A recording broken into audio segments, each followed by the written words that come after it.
Hello everybody and welcome back to the stream, or if it's your first time here, welcome. And we are back, finally. We are just about at the end of our journey with Slay the Princess. So we are about to do a fifth ending for our third playthrough of the game. And then we have, I'm pretty sure we have sub 5 things left to try. And in this one, we're gonna get the witch, because we've gone through the witch before, but we've never gotten the witch, you know. So yeah, if you haven't seen this game in a while, I apologize. Or if you're new here, this is the first time you're seeing this game. Apologies. I'm gonna be going a bit fast through any dialogue we've definitely seen already, to offset the fact that there are gonna be points where I'm just completely pausing and just fucking talking, just meandering about my words about what the fuck is going on in the game. So if you wanted to see more of complete dialogue of this game, then you should go back to like some of our first streams of the game, where it's very interesting. We've talked quite a lot about it, and I think we more or less have the plot down exactly. However, the very two main endings at the end of the game that we haven't done yet, the one where we either kill her or free her, we don't know what happens at the end of those yet, and so those will finally like elucidate to us whatever the fuck is actually going on. But yeah, okay, so let's see about getting into it here in a moment. Oh no, I forgot to turn the static on. The illusion is broken. No. Oh no. Oh no. Why is Asahi muted? What the fuck? Fuck you. There you go. Now he's talking. I don't know why he was muted. I never know why these things. Maybe it's because there was an update for Live 2D. And so it just auto-mutes, I guess? I don't know. He was trying out telepathy. I don't need him doing anything like that. Also, I have an update for Slay the Princess. What the fuck could this possibly be? Steam? What do you mean you're patching Slay the Princess? Oh! Major update. March 25th. What the fuck?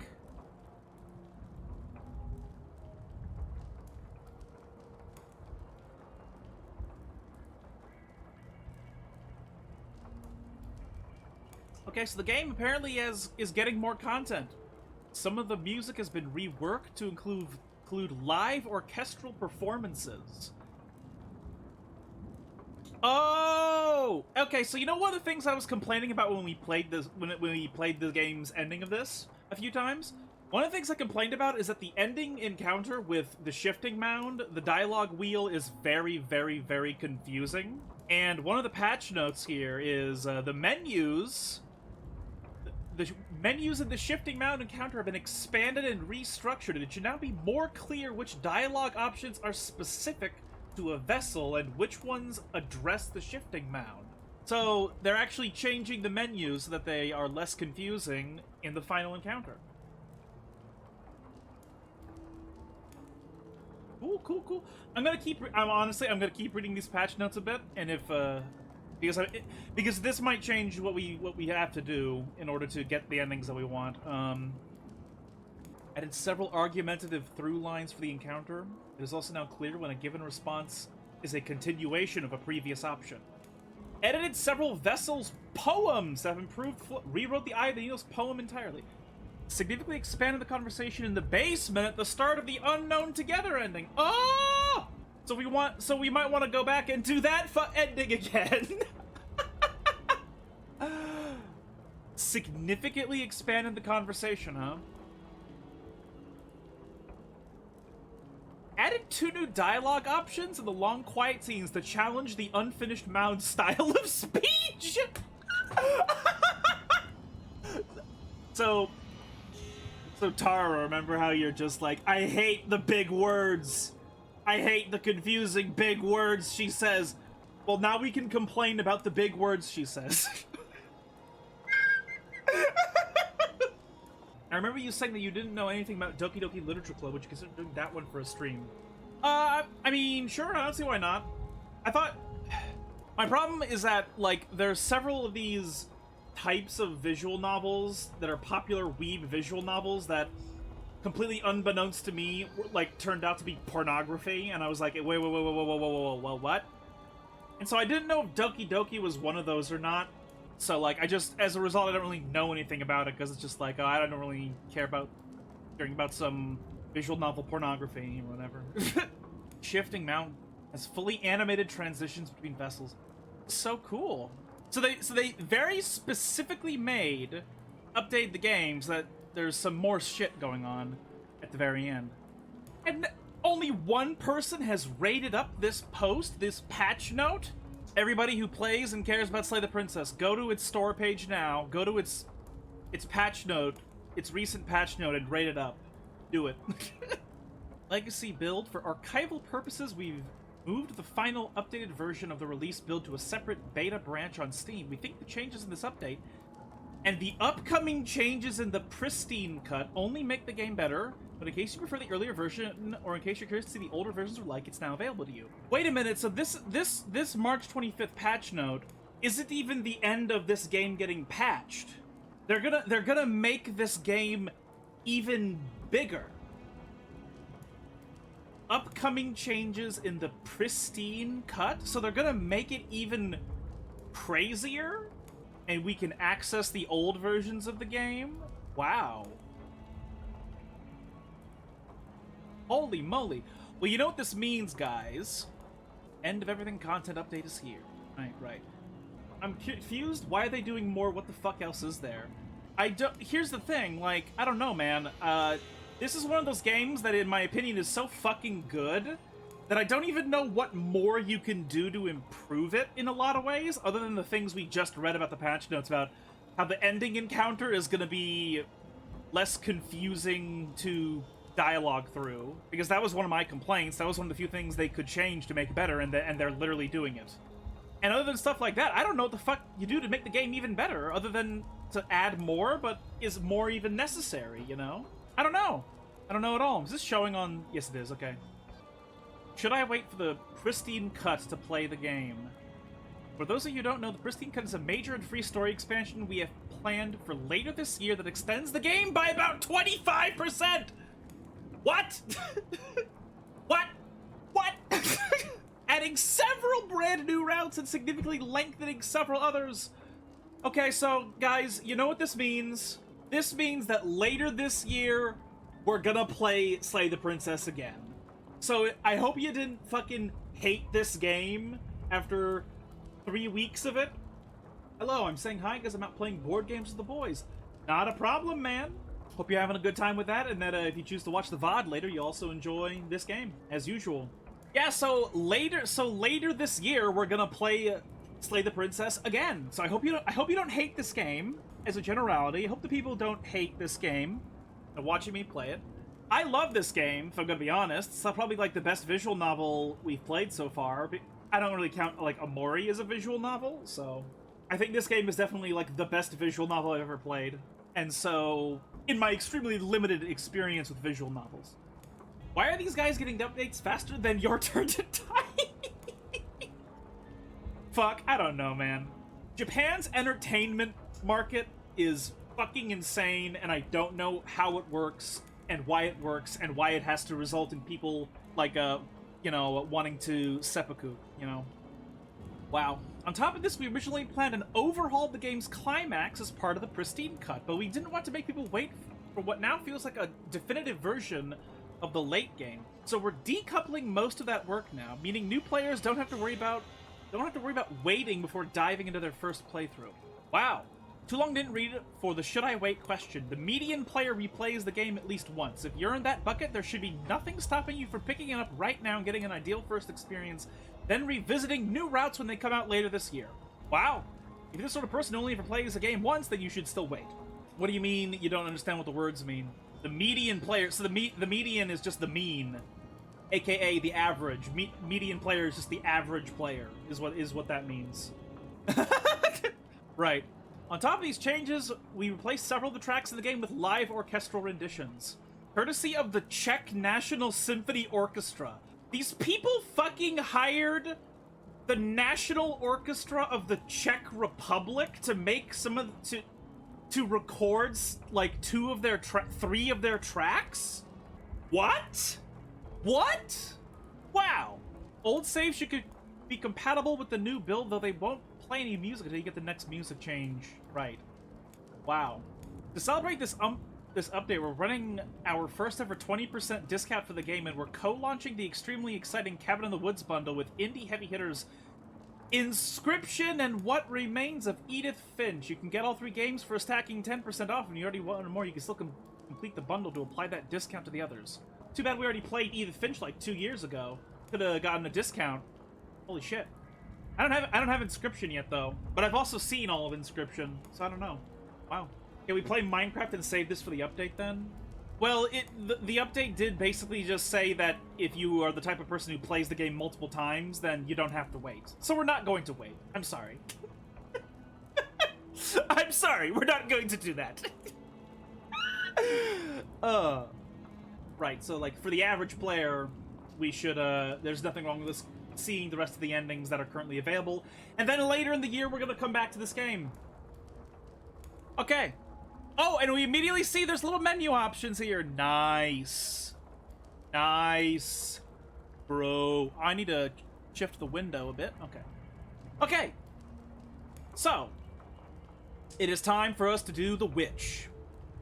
Because last time we did the gray, specifically the drowned gray, and next on the list would be the burned gray, but that's going to be locked out because we already got the drowned gray, which means the next one we haven't done is the witch. So, go to the cabin, take the knife. No, go to the cabin, don't take the knife, free her, and then slay her. Okay? That's what it says. Let's go. And remember, this is in this rendition. This is like the 5th. Make your way up the short path to the cabin. A warning: before you go any further, she will lie, she will cheat, and she will eat hot chip. In her power to stop you from slaying her. We're not going to go through with this, right? She's a princess. We're supposed to save princesses. Ignore him. He doesn't know what he's talking about. Am I just high on THC painkillers, or does the dialogue kind of sound like differently pitched? I might just be fucking high a bit.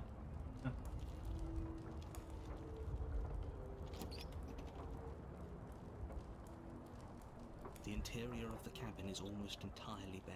The blade is your implement. Okay, let's take a look at this. Don't take the knife. Hello, hello, Thurman! You just missed us, you didn't actually miss anything? The basement creaks open, revealing a staircase faintly illuminated by an unseen light in the room below. Her voice softly carries up the stairs. Yeah, you actually haven't missed anything, Thurman, because we spent like 15 minutes just pogging. Because apparently later this year, they're gonna make this game 25% bigger. And they've even already patched it recently to have better music, apparently. So you didn't really miss anything. We're about to just do the witch ending so we can get to the end of our 3rd playthrough here. Hello? Is someone there? It's hypnotizing. It's the kind of voice you only have to hear once to remember it for the rest of your life. Don't let it fool you.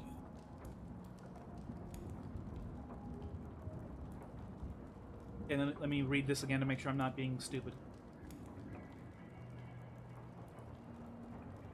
Alright. How many times do I have to tell you how dangerous letting her out of here would be before it finally sinks in? Wait, really? You're here to rescue me? I was starting to think I'd be stuck down here forever. Come downstairs. I want to see the face of my rescuer. You walk down the stairs and lock eyes with the princess. She's beautiful. I am begging you to stay focused. There's a lot... Hi. I can't believe you're here. I've been waiting for something like this to happen forever. And you know what? I'm not gonna lie. I actually... I wonder if there's an option for me to turn these off, actually. Hold on. Quick menu hidden. Okay, that's good. Because I was seeing these quick menus, and I was like, that's kind of distracting. I kind of like how there's, like, no UI in the game. I have Kit Kat Easter chocolates, and you don't. Well, I had several breath mint, not breath mints actually, just peppermint candies. I hope you brought something to deal with these chains. Don't do it. If she gets out of those chains, we're all one step closer to the end. Okay, so again, this ending is we go to the cabin, we don't take the knife, we try to free her, but then we have to try and slay her somehow. I'll see what I can do. Examine the chains. You're only making this more difficult. Thank you. Thank you. You're making a huge mistake. No, you're doing the right thing. Yeah, like the audio isn't worse or even necessarily changed. It just feels like it's been processed differently. Walk up to the chains binding the princess to the wall and give them a tug. They're large and heavy, far too solid for you to even imagine trying to break them apart. I'm guessing you don't have the key? Maybe it's somewhere upstairs. Doubtful. Whoever locked the princess away down here intended for her to never see the light of day.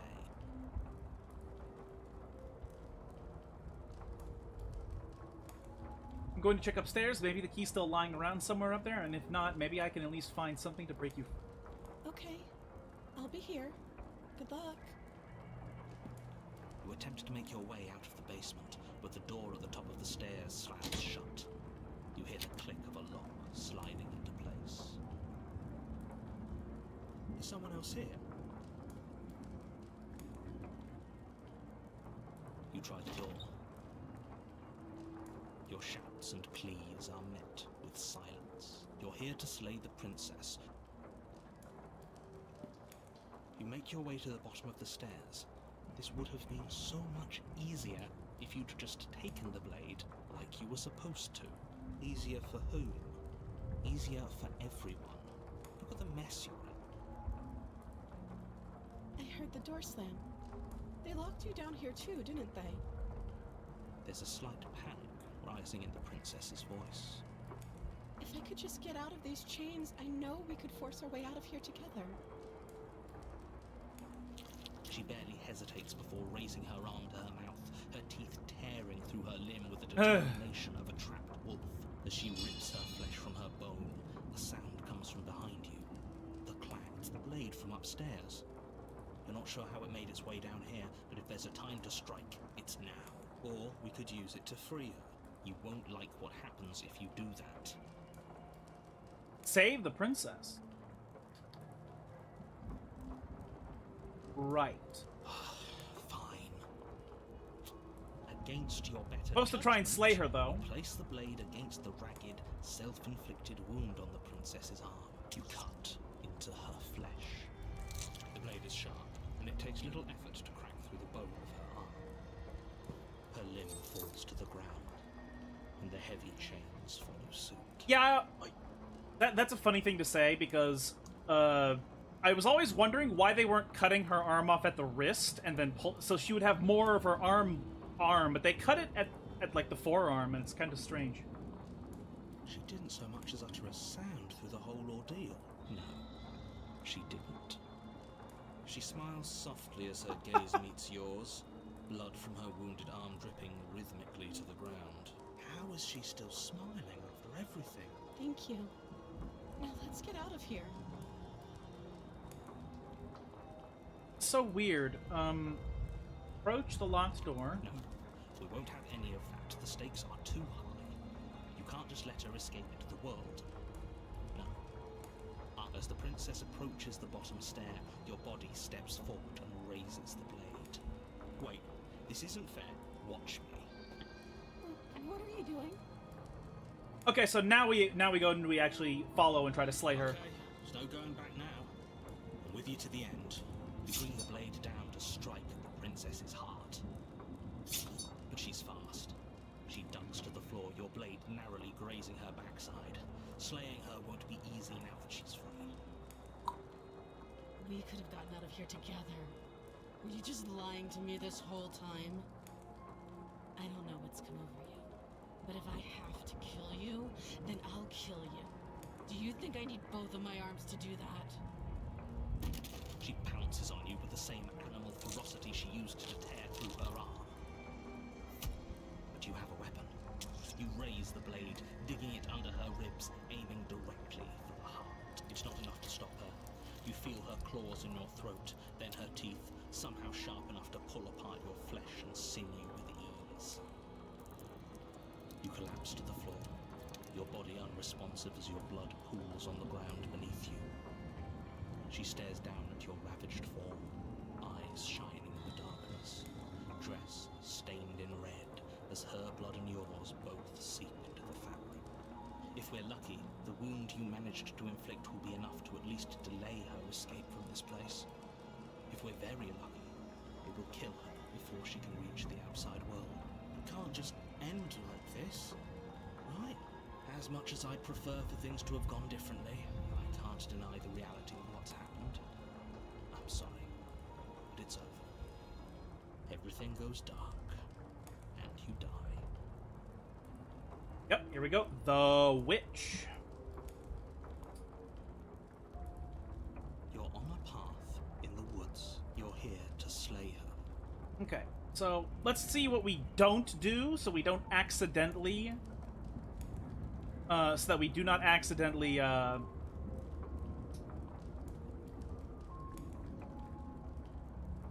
so we don't accidentally, fucking do an ending that we don't want. So I think what we have to do is we have to try and, leave with the witch. Like, let the witch out. I think that tends to be the way you get any of the endings with any of these that aren't, like, the very dead end.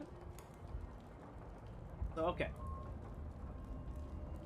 A terrible sense of deja vu. No, you don't have that. If he doesn't remember what happened, then... There's no way the game is lagging. That cannot be real. Brilliant. We need to keep our cards close to our chest.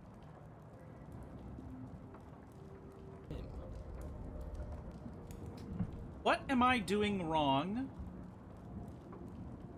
It is making the game stutter.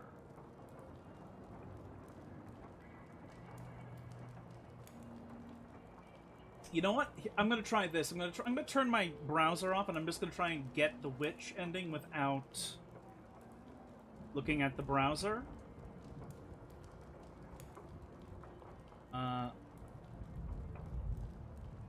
What?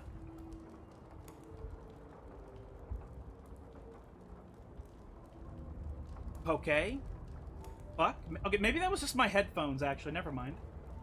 Did I say I'm not sure we can trust him? Slip of the tongue. Bit of the old brain fog. I meant to say that we should probably head over to the cabin and slay that princess. We already know we can't trust her, so let's get on with the show. Proceed to the cabin? A warning before you go any further. She will lie, she will cheat. and She will do eat hot everything in chip. her power. Don't worry. You can trust us to get the job done. Didn't gritty on her corpse. I wasn't given the The option. interior of the cabin is a mess of twisted roots. The walls a chaotic weave of knotted wood that, almost as if by accident, just happens to resemble a room. The floor is damp and earthy, and the only furniture of note is a slab of mud in the shape of a shelf, with a pristine blade perched on its edge.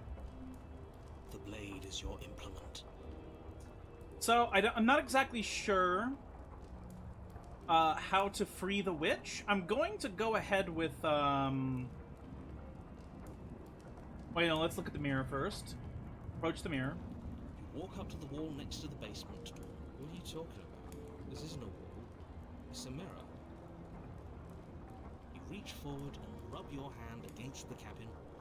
I hope you know how ridiculous you look right now. Okay, so now I'm actually going to save this because I don't know if taking the blade or not taking the blade is a good idea. Let's enter without the blade. I hope you know what you're getting us into. It'll always be here if we need it. Sure, that was also true last time and we still died, but we definitely know what we're doing this time. They didn't add a gritty in the update? Unfortunately not, you know. Terrible update, 0 out of 10. The door to the basement creaks open, revealing a staircase dug into the muddy earth below. The ceiling is thick with roots that hang like locks of tangled hair. The weak starlight from the cabin windows behind you can barely penetrate the gloom here, only illuminating the edges of an opening below. It shines in the darkness like some kind of massive maw waiting to swallow you up into the earth. The air smells of dirt and copper. It's thick and wet, as if your lungs are being coated in mud with each intake of breath. If the princess lives here, slaying her would probably be doing her a favor. Her voice skitters up from below. Something nasty finds itself on my stairs. Come on down. Don't be scared. I probably won't bite. I'm not nasty! But you are. You're a wretched little thing. Looking at that one Kirby picture where he looks fucking stoned and he's drinking apple juice. I recognize that voice as easily as I recognized your nervous little footsteps coming up the path. I know who you are, and I remember what you've done. She must have you confused with someone else. She seems friendly enough. Maybe we can talk our way out of this whole situation. You can't. Unless you slay her right away, she's going to break free and end the world. There's no reasoning with what she is. Look, I'm just throwing ideas out there. I like to think out loud. I'm the kind of guy who likes a discussion. Don't we want to hear what everyone has to say before making any big decisions? Do you want to hear what everyone has to say? Or do you just want to hear yourself talk? You need to stop lingering. Your task is to slay the princess. Fine, fine. You're the boss. No, he's not, but whatever. Thank you. You descend the basement steps, entering the dark room below. You can just make out the shape of the princess in the gloom. She's huddled against the far wall, her eyes bright and glaring from amid the thick roots. And there you are, once again seeming to offer a helping hand while likely hiding the other behind your back. Fine, I'll play along for now. What do you want? The narrator gets fucking roasted in every single chapter. Yeah, because he's a fucking... a massive fig tree whose original consciousness killed himself to try and fucking erase entropy from the universe. Like, he's a little bitch, you know? I made a comment back in the woods about having been here before. Now she's acting like the two of you already know each other. Oh, no. You've already been here, haven't you? That's pretty sharp. How'd you figure that one out? Call it deductive reasoning. Well, you seem to be great at it. So, you really don't remember us, do you? No, I don't. But you and the princess clearly have a shared reality, even if I'm not a part of it. I won't waste time fighting you on something that's clearly true. I'm just glad we could put all this behind us. Is it all behind us? Just focus on the task at hand. I don't care if you've been here before, and I don't care if you think you'll go somewhere else after this. My world is on the line right now, so I'd appreciate it if you would take this seriously and slay her. Let's chat her up a bit first. Maybe we can find a middle ground where everyone's happy. Oh boy. Don't talk to her. You're just going to make things more difficult than they have to be. We haven't done the witch ending since like the very first route we ever did in the game, so I don't really remember a lot of the dialogue, and also, I believe in that version, we took the knife with us, so I'm pretty sure all of this dialogue is new, which is why I'm not skipping any of it. Well, I seem to remember you having a tongue.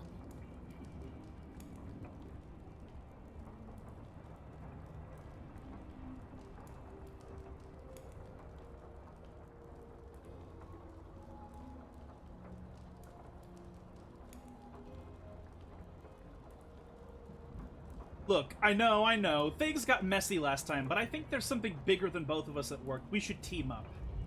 I suppose you didn't come into my hovel of your own accord, did you? All right. I suppose I could team up. I need a way out after all. And unfortunately, you're the only one I have. This is a false reality because there's no onion god. True, that's why real life isn't real either. Seems to me like she's offering a mutually beneficial arrangement.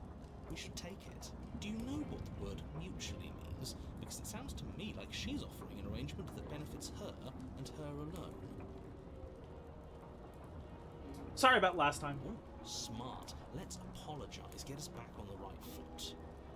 Oh, you're sorry. Isn't that nice? You're such a gracious little monster. Hey, I was mind controlled. If you're sorry, then let me out of here. Prove it.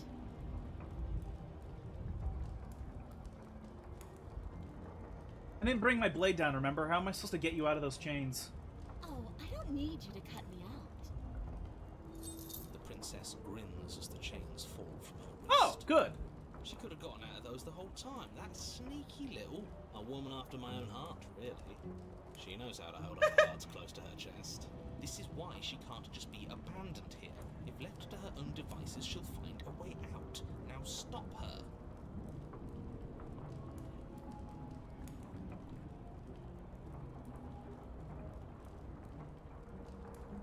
Why do I have a nagging feeling you're gonna stab me in the back if I help you out of here? And why would I do such a thing? Is someone's guilty conscience getting to them? But I wouldn't worry. As much as I may hate you, letting you live is in my best interests. If you get me out of here, the only thing that will be dead and buried is the bad blood between us. Well, let's be real here. Every time we've done something like this with the princess's thing, she doesn't really turn around and murder us. If we actually let her free. That usually isn't really a thing that happens. Oh, that nagging feeling you mentioned is me, by the way. I'm actually a little anxious about a potential backstabbing event. She needs us to get out of here. We'll be fine if that's what we decide to do. You won't be fine, because destruction is in her nature. If she gets out of here, that's it for the world, remember? Even if that's true, that doesn't automatically mean she's going to stab us in the back. I think that depends on your definition of words like stab and in the back. She might not literally do that, but she could very well symbolically do the same thing. Oh, shut up, narrator, you fucking bitch. See? He gets it. There's nothing wrong with looking out for number one. Oh, shut up, opportunist. You're a whore.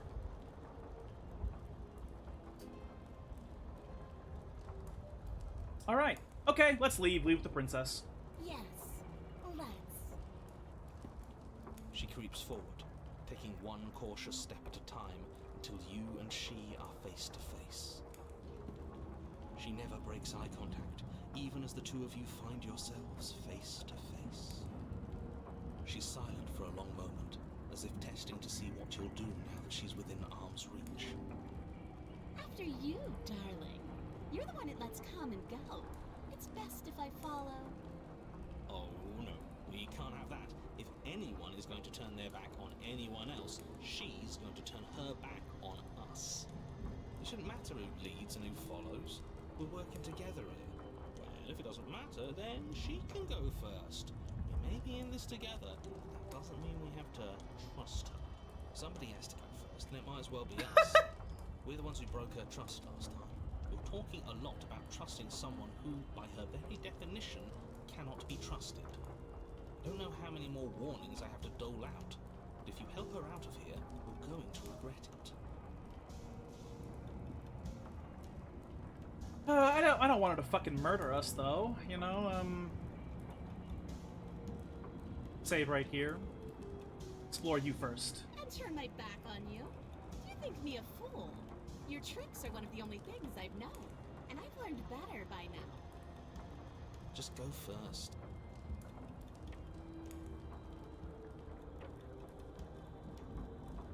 Step onto the stairs. That's right. You're the one who's going first. Don't worry, I'll be right behind you watching every single thing you do. That's exactly what I'm worried about. You step onto the stairs and begin your ascent from the basement. The princess follows close on your heels, perhaps even a little closer than you'd like. You're only saying that because you want us to feel nervous.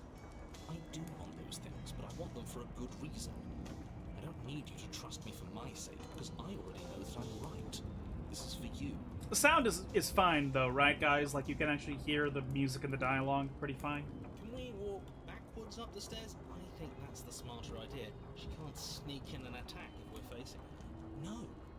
The stairs are a bunch of overgrown roots. You'll trip and hurt yourself. But the princess is silent as you both continue the climb, and in no time at all, the upstairs of the cabin is within reach. Isn't that a relief?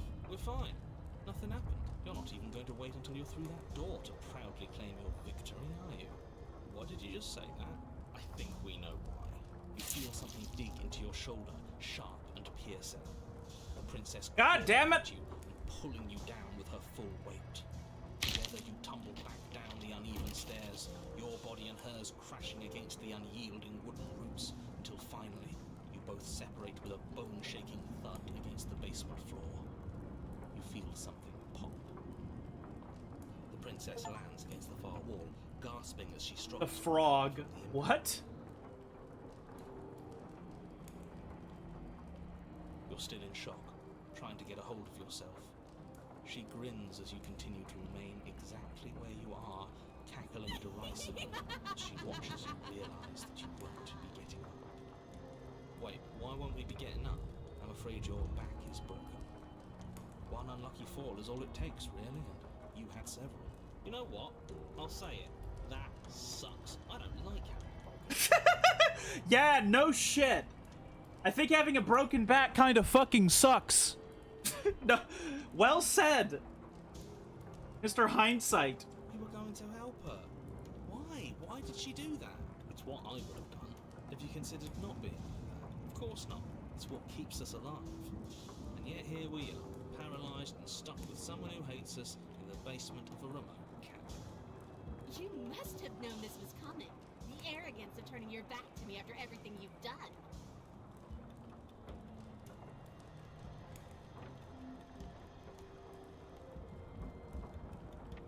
We could have gotten out of here if we just trusted each other. Why would I ever trust you? Your hands have spilled my blood.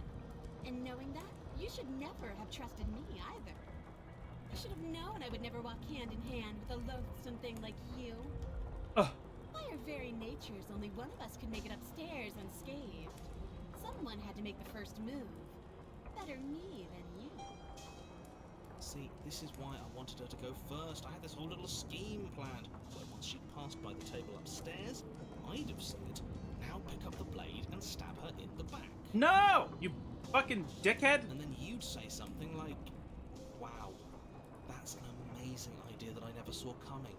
Thanks for looking out for us.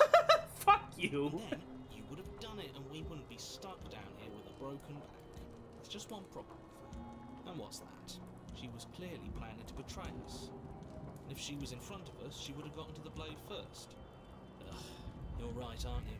I thought this whole thing was ironclad, but really it was doomed from the start, wasn't it? No shit. The princess's body twitches as she tries to get up. Oh, she also broke her back? Whoa, whoa, whoa. She's as bad as us. Something inside me is broken. Isn't that a cruel twist of the knife? Isn't that so funny? She eyes you with intensity, silence falling between you for a long moment as her gaze travels up and down your battered form. Seems I'm not the only one, though. Wait, are we both just stuck here? You fucking dumbass woman! Certainly seems that way. What a way to go. But look on the bright side. In all this chaos, you may have actually managed to deliver a lethal wound. The world could be saved after all. We're going to die together. Isn't that a lovely treat? I wonder how long it'll take. Maybe I'll get to watch the burns lick your bones clean. Is that really what's going to happen? Cool, cool, cool.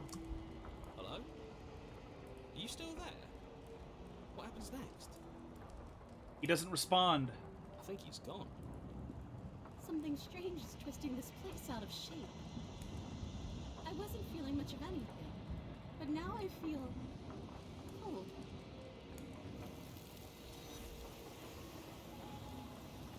Okay. Wow. But you don't get the chance to respond, nor will you ever. It's time to leave. Memory returns. She's gone. Where does she go? There's that mirror. Of course you're scared. This is the end for you, but it's not the end for me. It's gonna be okay. But it feels so bad. Like looking into it right now is going to be the end of everything. If he thinks it's bad, I'm with him. It's not the end. Whatever he decides is going to be nice. If you say so. Fine. We're going places. Approach the mirror. Approach the mirror. You approach the mirror. Gaze into your reflection. Silence as you reach forward. They're gone again. The mirror always makes them leave, but you need to see what's in it. Nothing, because this is the last ending. You are nothing at all. And there's the narrator. But that isn't right. You can't be nothing. You refocus your gaze, then you see it. A figure, faint and veiled in shadow, just beyond the reflection. Explore. Are you me? I think you know what I am. Crack slides down the side of the mirror, splitting the image in the glass in two. And another crack forms, and another, turning the mirror into jagged shards of broken glass. Third time's a charm.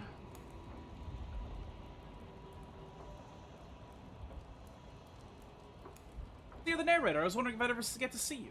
The narrator. Yes. I suppose that's my job, isn't it? You needed help, after all. An objective voice to guide your blade. But you were never supposed to see me. I wonder how many worlds you've damned to extinction to fall this far. Too long, didn't read it. If you haven't been here for the streams of this game, what happened is that the narrator is what used to be a wizard who created us as a godlike pocket dimension, and within us he trapped a conscious avatar of universal entropy, in the hopes that he could contain it forever by having us, this empty pocket dimension god, kill entropy. And by doing so, it would create a universe where entropy no longer exists. And so the narrator's kind of a fucking bitch-ass motherfucker, because what a piece of shit thinks that you need to hold the entire universe into stagnant isolation of all change just because you want to eliminate death? Philosophically, fuck you, narrator. That's stupid. If only you were better at doing wizard things, you could have done a different thing, like just make everybody immortal, but you didn't. You decided to try and destroy entropy itself.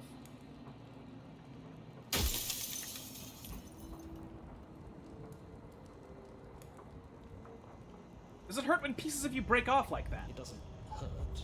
I don't feel pain. Not physically. If you want me to kill an avatar, you should have made it look like the Duolingo ones!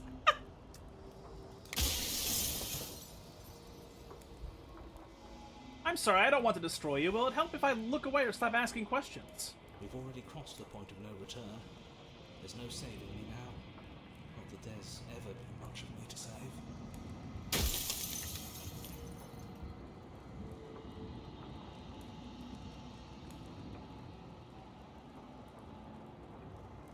I've met you many times. Have you been the same you all I along? haven't, and that's by both necessity and design. This construct you're in exists in many places at once. Anytime you fail, anytime you thought yourself dead, it would restart and shut both your consciousness and hers into another world. But you'll be awake soon, and then it won't be able to work like that anymore.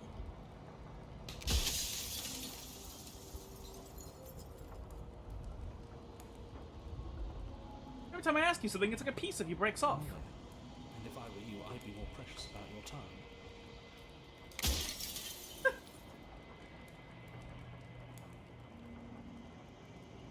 So you know what, the looping, so many times I met you, you denied it being impossible. Why did you lie to me? Any other version of me you talked to was just that, a version of me. It wasn't me. As to why they lied, perhaps they thought that admitting to it would have pushed you to certain realizations that would have made finishing your task impossible. Maybe they were just in denial. I'm sure many of them were convinced that they had to be the first version of them you'd encountered. Anything else would have been too existentially unpleasant. For all I know, each of those other versions of me could have had entirely different understandings of how this construct works. Who's to say which of them were right and which of them were wrong, really? Except for me, I can tell you for a fact that I'm right.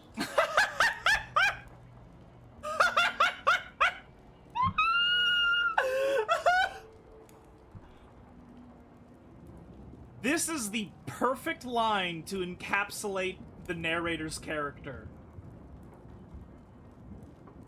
This is who he was even when he was still alive. He was a wizard who thought it was appropriate to try and change the nature of the entire universe because that's how full of himself he is. Fuck you, dude. Funnily enough, though, we are going to kill the princess in this ending. We are going to attack the Shifting Mound in this one.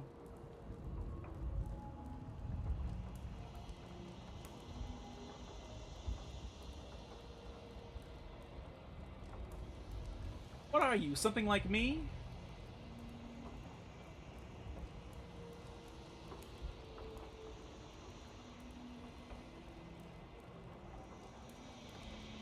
Is he fucking Rasmodius from Stardew? Is that you, my Anwar? You're the long quiet, the god I made to rid the world of death.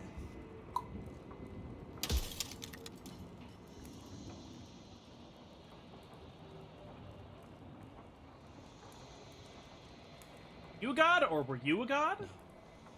In life I was painfully mortal, a witness to the end of days.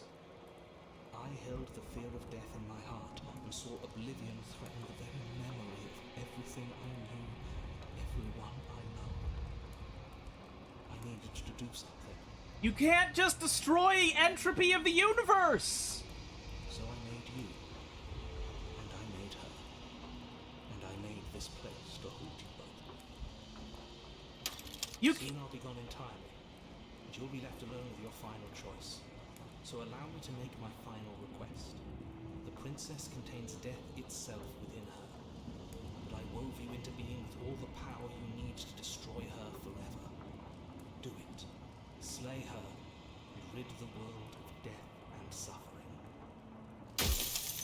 The reason we're gonna slay her is mostly because I want to see that ending finally, you know? But also, I'm really nervous it's gonna be like an Undertale effect, but I'm pretty sure that if it was, I would have known by now. And if it is an Undertale effect, I can always erase the save or something, you know, so...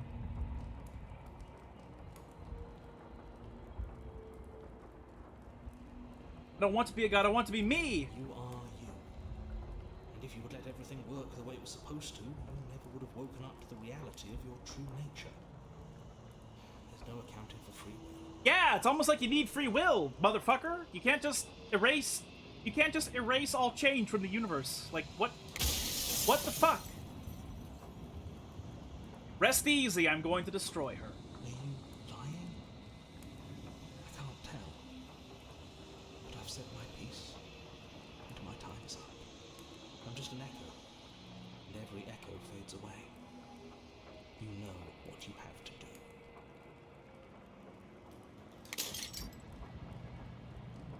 The final fragment of glass shatters, you see yourself with newfound clarity. The narrator was right. You are the long quiet, a vast and nascent god. It is finally time for you to wake up. All of this is you. Oink, stop. If we befriend him, we can change our farmer's hair color.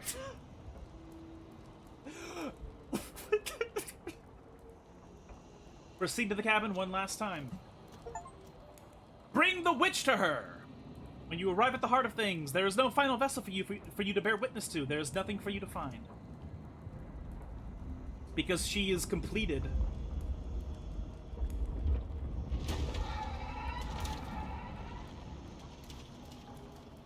Let's see if the patch worked and this is a less confusing encounter. I can finally see you, and you can finally see me. It's been so long, and my heart has ached for this moment.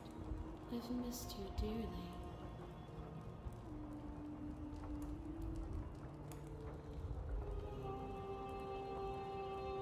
So, this is cruel for me to say, but I'm gonna say it anyway, so... I've missed you too. She unfurls an endless cascade of smiles in response, then patiently waits for you to continue. I'm the long quiet, but I don't really know what that means. I made a kinda healthy crunch wrap with salad and egg and stuff. Yum! That's good. You know what?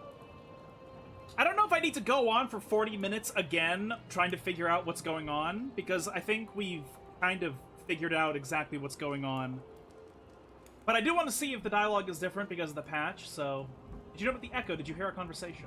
Every word you spoke found its way to me. I know him, and I know his construct. He was deluded by his fear of death. Pay him no mind.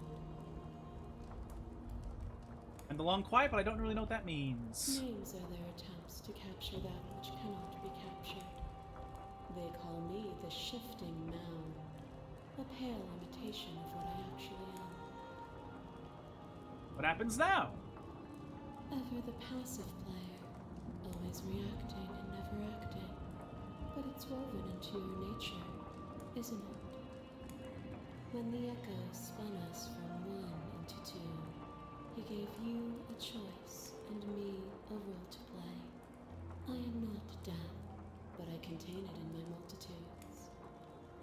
It's such a strange philosophical thing, because it really is like, did the narrator himself as a wizard kind of just destroy the universe by doing this?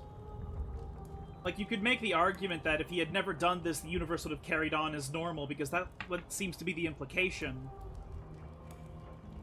That, or he existed in a universe that was worse than the material universe we already know of. But in that case, releasing her and us might just lead to us recreating the universe as normal, so it's kind of confusing, and we aren't going to know unless I actually go through the shit instead of pausing, so sorry. So, will you attempt to destroy me and bring about a world devoid of death and the possibility of meaning? Or will you open the final doors to our liberation?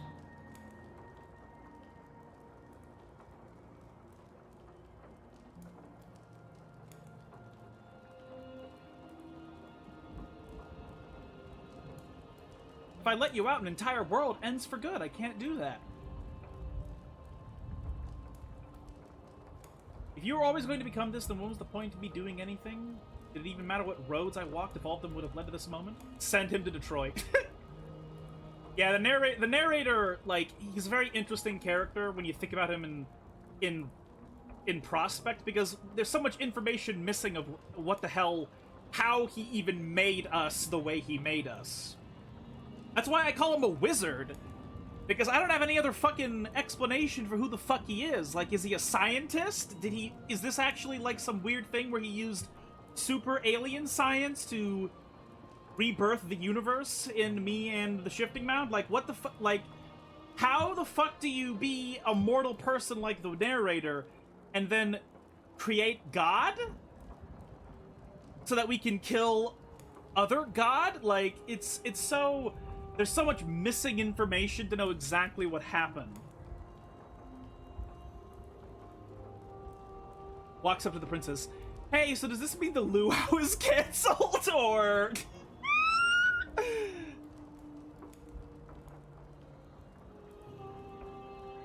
I let you out, an entire world ends for good. I can't do that. If you're saying that, it's because you don't yet understand. But we cannot use words alone to grasp at things that words cannot express. And you cannot rationalize with logic that which defies it. Violence and passion are dances that both of us know well. If this is what it takes to enlighten you, then so be it. Right. Whoa! Behind your back and a trick behind mine. We dance, revolving and revolving around each other, but forever stuck in place. We both move, and yet we both don't. For each of us watches the other instead of ourselves. So, one of the patch notes said that there were now full animations for the transitions into the poems, and right off the bat, we just saw one. But forever is not forever. I move and you react, and both of us break the other. But broken is only a moment in time. To change is to hold the potential to rise above. Would you limit yourself to what you are now? Or would you like to see what you might become tomorrow? Address okay, yes, they said we wanted this to be less confusing, and they doubled the length of the text on the screen just to make sure we know what the fuck is going on.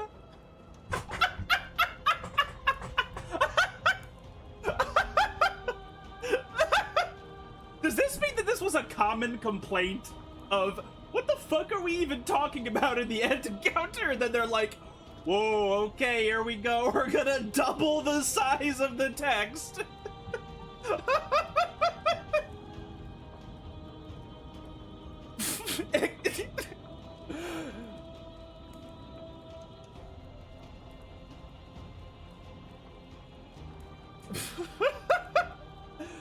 Narrator, what? Me, I just made a really good iridium cabbage for it, and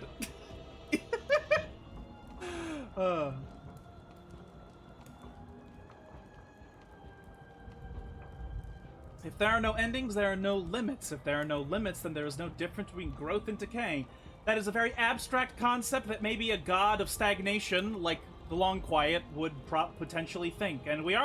And all of the vessels we gave to this version of the Shifting Mound are like really, really fucked up and evil, or hate us or some shit. So like, that's one reason I'm okay with killing this one. There are no endings, there are no limits. If there are no limits, then there's no difference between growth and decay. Meaning lies in experience, and experience lies in contrast. Abandoning one's search is not the same as losing the capacity to discover.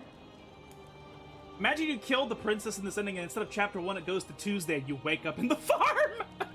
Oh my god. Wow, that is one serious Datura dream that the fucking farmer in Stardew had, huh? I am contrast itself. To reject me is to reject the shape of everything.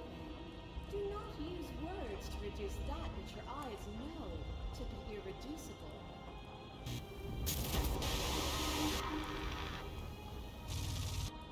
I kill you, you kill me. Back and forth we go. Faster, faster, faster. I kill you, you kill me. Hollow eyes watch from the dark corners of a forgotten place, flooded by emotions left unspoken. The tide rises. By the way, this music is supposed to be one of the tracks that was made by the National Orchestra of the Czech Republic. That's what we're hearing right now. The fucking orchestra of an entire country of a country is apparently has recorded this for us. But here's the best part: the narrator survives, but he's stuck in the farmer's head. So you ask what his opinion is on the summer crops, and he's like angry, fucked up blender noises. Oh man. Okay, hold on. I need to look at these history. I kill you, you kill me. Back and forth we go, faster and faster and faster. I kill you, you kill me. Hollow eyes watch from the dark corners of a forgotten place, flooded by emotions left unspoken. The tide rises. I kill you and me. An ending is a passion that can only be expressed with a moment in time. It is a seed for a new beginning. To linger on an ending is to rob it of its life. And without me, all that's left to do is linger. Appeal to your shared humanity. You speak about life and death and change and stagnation, but that isn't what any of this has been about.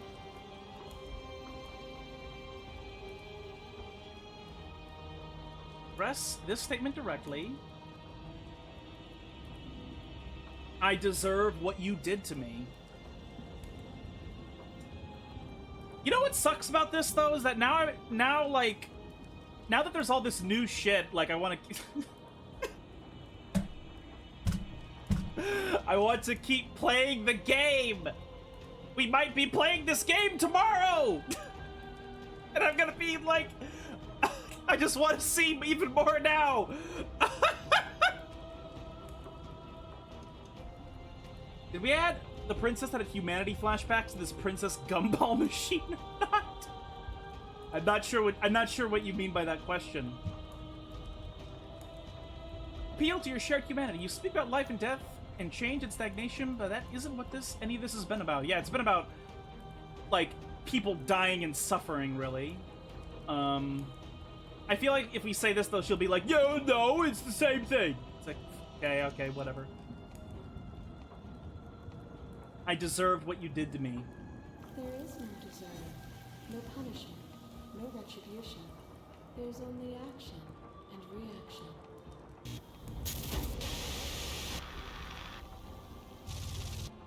There are few things more terrifying than one's own house, and there is almost nothing more terrifying than sharing it with another. But the most terrifying thing of all is to leave one's heart unshared. You are the only thing like me, and I am the only thing like you. Could you bear the weight of an eternity alone? Do you dare to share the reality of solitude and thrust it on creation? Trust this vessel state. I'm aware that it did to you. This goddamn fucking mouse. I don't even know what we just said to her. I'm aware of what it did to you. The understanding you've returned to me is a gift. Hold on a moment. Really? Oh god, that pisses me off. I'm aware of what it did to you. The understanding you've returned to me is... Oh god, I'm so fucking pissed off now. Now I'm angry. Because of my fucking mouse. Son of a fucking bitch.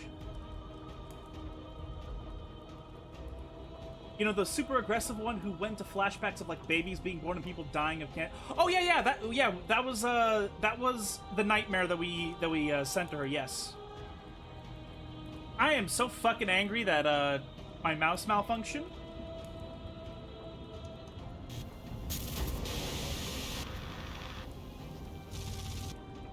Shivers as his thorns and some fingers dance across your skin.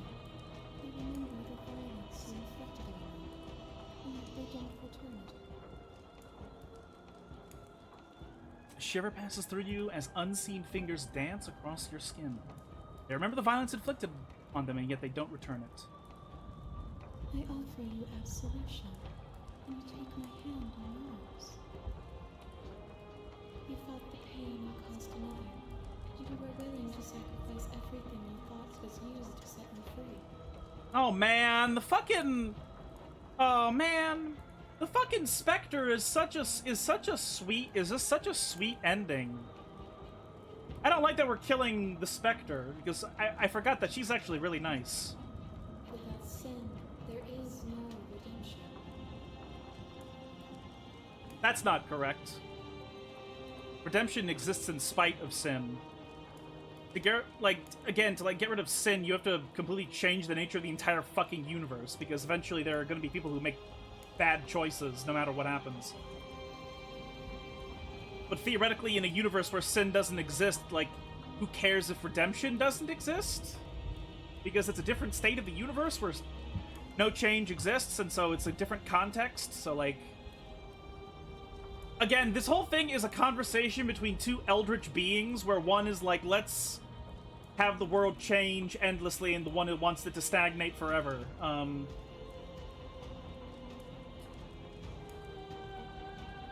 But without redemption, there can be... Without sin, there is no redemption. Without redemption, there can be no sin.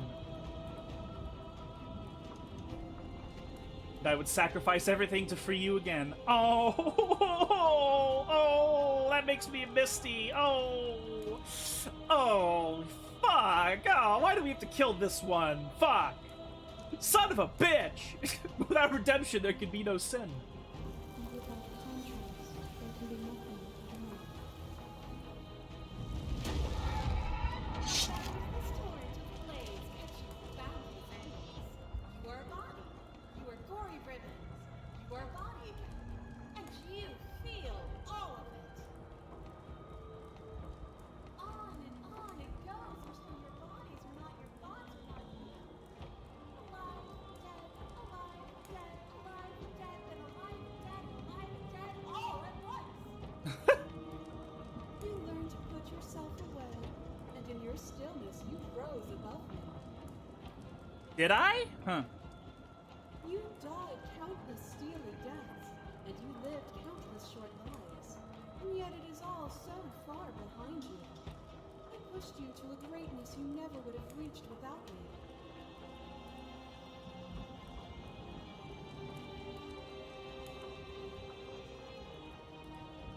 Narrator joins the Thoughties gang. Without crunch, there can be no rap. Oh no.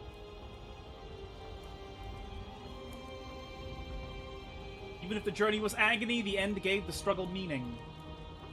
If Ben snatched that body away, we would have killed each other. We were self-destructive. Were we self-destructive, or did the beauty of our dance reach beyond the shadow of death? It was lethality that made us what we were. As the clash between you abates, you begin to shake, your will rapidly dissolving. Nothing is immutable. Everything that is exists only in relation to everything it isn't. There is no constant. There is no center. Open your eyes and accept what we are. We can leave this prison together. Okay. I should rip the band-aid. I need to rip the band-aid off.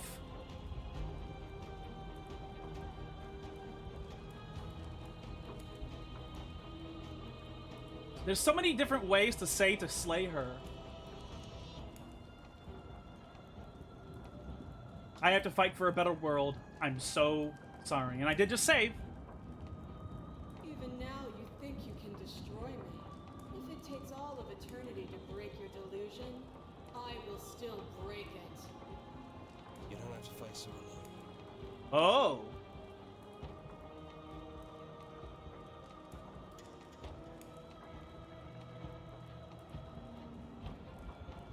I thought voices weren't allowed here. Apparently that's not true. We can worry about it later. You'll never be able to strike a decisive blow from out here. Oh, we have to kill her inside the cabin? No! There's still a piece of me nestled close to where it all began. I can take you there. I can take you to her heart. Oh, I'm gonna be so It's sad. time to resume our dance. She's relentless, isn't she? Let's make this quick. Are you ready? I'm Let's ready. go. Oh, man! Voice of the boomer. I hate my wife and her 17 heads and personalities. I hate my wife and phone and I'd say internet. we're back where it all started, but I guess it's a little after that, isn't it? Do you need me to describe things?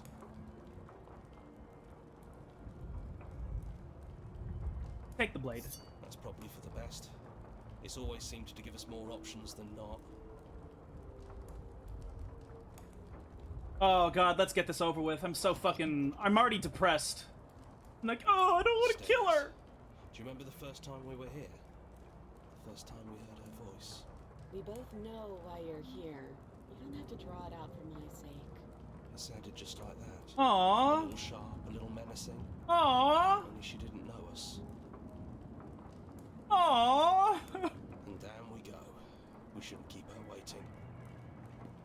Oh, man. And there you are, knife in hand. That sight brings me back. You're going to do it then, aren't you? You're really going to kill me. Wait a minute, is there a variation where we don't kill her here? Huh. Oh, no. You'll have all of eternity to yourself after this. Why don't we chat a little before I go? Ah! Ah! Ah! Oh God, this is one of the best sprites they've ever done for her. This isn't what she looks like in the other version. I don't know if this is from the patch or from or if this is just because she has a different voice now.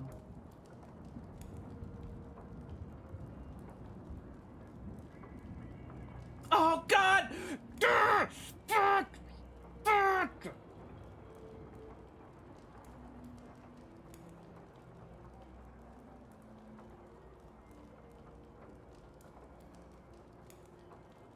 I don't think I ever really wanted to slay you, but I don't like what your existence means for the world. Well, I don't want to be at the end of that knife, so how about we figure something out? Oh no, no, I'm so stupid, I just need to fucking do it. What if we tried doing this forever? I can do whatever you think I can, right? So, make me put it all back. Make me fix the Echo's construct and make me wipe our memories of everything that's happened. Make me send us back to the beginning, before we woke up. Before either of us saw the truth. Can she really do that? Are you sure that's what you want?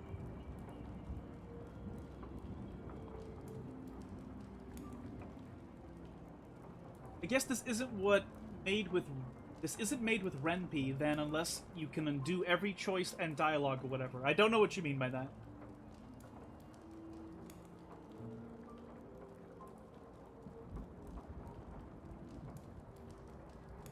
Okay, no.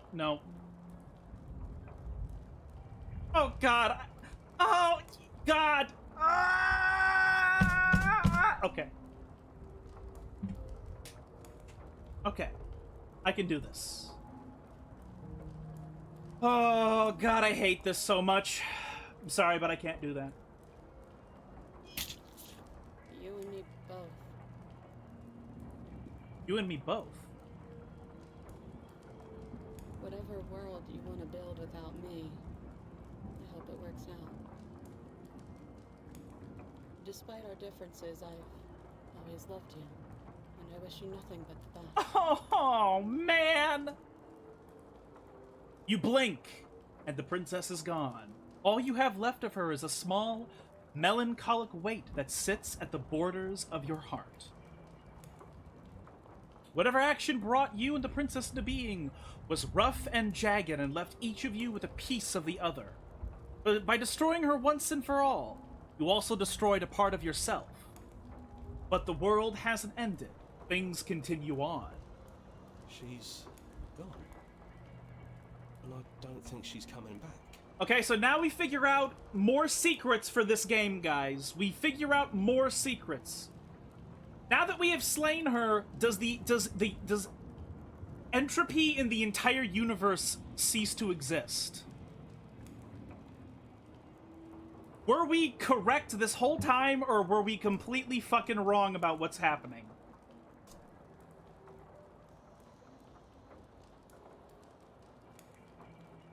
And I don't think she's coming back.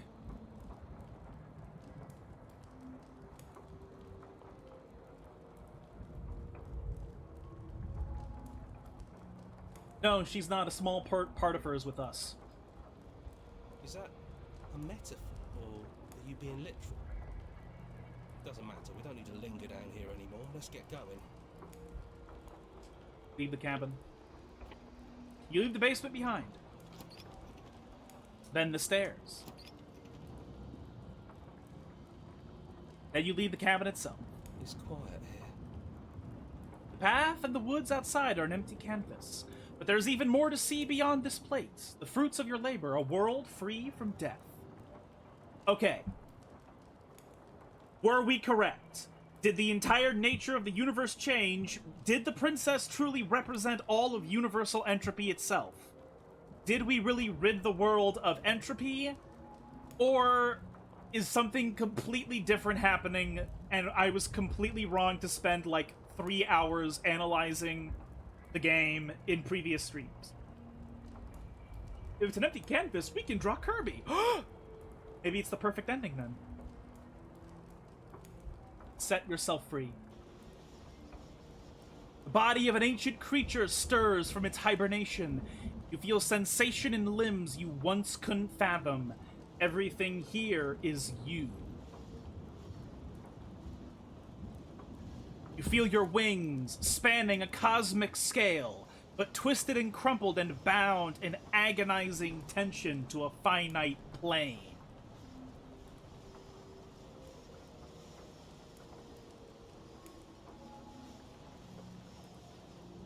You open your eyes, you're in Joe Biden's economy. You close your eyes again.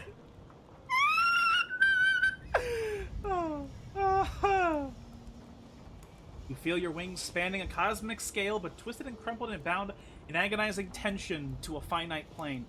So, because the... man, I'm trying to comprehend this. You can feel the glass of the construct pressing in on you, confining you across infinite sides and infinite angles. You push back and strain against it.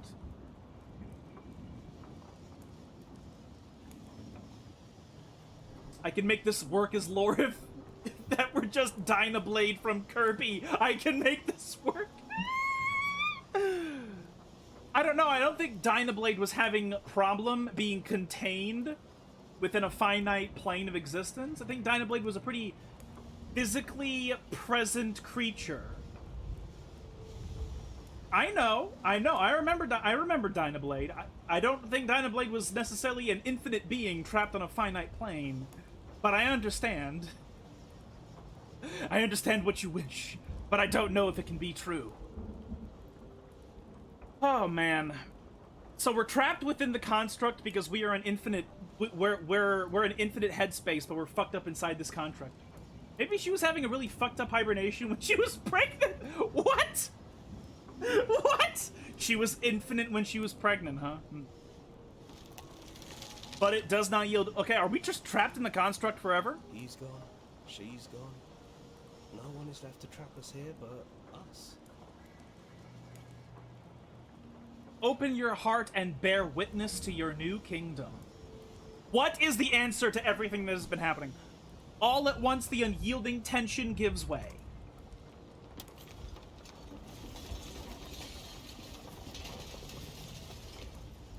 And then the shattering. You are free, and before you lies the endless expanse of absolute reality. A new absolute reality, one forged by your will and by a long and arduous cycle of bloodshed that has stained your hands countless times over.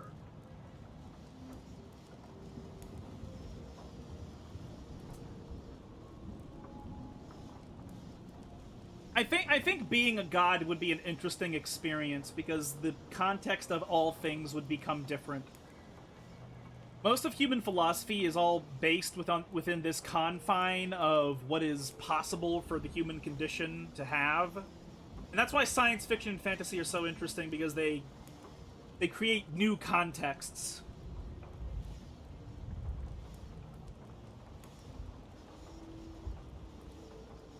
Power God, I will stop this if you just give me Season 3 of Kirby. Joseph Joestar, I called Japan. Endless expanse of absolute reality, a new absolute reality, one forged by your will by a long and arduous cycle of bloodshed that has stained your hand countless times. So so this is saying that we are forging a new reality where death and stagnation, or excuse me, where again, does this mean entropy is gone forever? But there will be no more bloodshed in this new world. It's finally over, isn't it? But all of us are still here. I knew we'd finally see it through. All it takes to be a winner is grit and determination. We are completely insane. We really did win, didn't we? A world without death and innovation is literally the setting of Cruelty Squad. I think that in a universe where death no longer exists, the context of everything changes, and it's not necessarily for the worse. The problem is that I'm convinced that the Shifting Mound does not just represent death, she represents all of entropy combined. And entropy and atrophy are both necessary for the other. If I'm even using the word atrophy correct right here. Entropy, I guess I'll say, I don't like saying the word stagnation because I think that universal constants aren't, that doesn't mean that stagnation is like a negative word, like a universal constant isn't automatically a negative thing. A world without entropy is Cruelty Squad, that's why it's so ugly there. The thing is that entropy is a lot more than just death. That's what I'm trying to get at here. If the Shifting Mound is entropy, then that means the universe is so much different, it's hard to even conceive of what that would even be. Like, what does it even mean for energy to never travel? What does it mean for a star to never extinguish? What does it mean for things to literally not move? Because, like, the nature of space-time is that everything is moving, you know? I get you. I'm just saying that's how I see Cruelty Squad. Oh, yeah, I mean, my cursory understanding of Cruelty Squad, I understand what you mean. It's a world where everybody is immortal, but also lazy, and I suppose that's sort of a thing that makes sense there. It's just that, like, to conceive of a universe without entropy is to conceive of a universe that I don't even know if it's possible to imagine that. Which is why I'm so interested in whether or not we're even correct about this theory. We're the house now. We get to make the rules. Entropoyo. Entropoyo. This is the place. No more hunting. No more running. Just us. Whatever's happening. Absolute reality. Who would have thought there was really a world outside of us? And who would have thought we'd actually wind up siding with him? The whispering, the coercion, the bickering. Everything horrible about being alive stopped. I could get used to this. And that's another thing you could make the argument of. Without, if you remove entropy from the universe, does life even exist? Is it even possible for life to even exist? Like, if death is contained within the Shifting Mound, arguably isn't life contained within the Shifting Mound? Like, if, again, unless we're wrong, unless I'm wrong about my theories about what the hell's going on. That wasn't very hard at all. Wow, that kind of goes hard. Speak for yourself. Well, boys, how does it feel? We're not just on top of the pecking order, we are the pecking order now.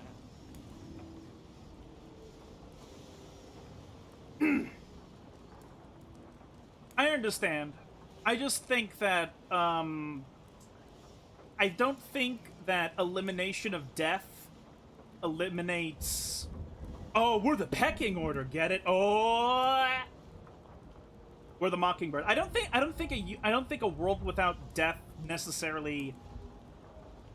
I don't necessarily think it's even possible, because I think that death is just a state of change between states of matter and all that.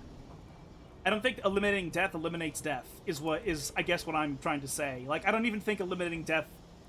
I don't even know if eliminating death is even a thing. I think that you simply just change in a different way. If you don't change by dying, you change in a different fashion. So, like, I don't know, I just have too much sci-fi weird nonsense in my brain where I don't really see things the same about certain things. But that's why sci-fi and fantasy that has all this philosophy in it is so interesting. When Kirby is home from Hogwarts, I'm his translator. He says, redacted. I hope this was all worth it, because I'm personally inconsolable. Ha ha ha ha, get fucked, Smitten. Dumb motherfucker. Lucky for us, you have forever to get over it. Time mends a lot of things. You'll get better. Here, here, to our vanquished foe. It's good to be back. Now we just have to figure out what to do with ourselves. Forever. No problem. We can do that, yeah? Deadass, maybe I should make a page on my site for Kirby Goes to Hogwarts. I mean, it could be funny. I don't see why not. Yeah. We can do that. A new and unending dawn. Slay the princess. Oh! Okay, so the title of the achievement says A New and Unending Universe. That's interesting.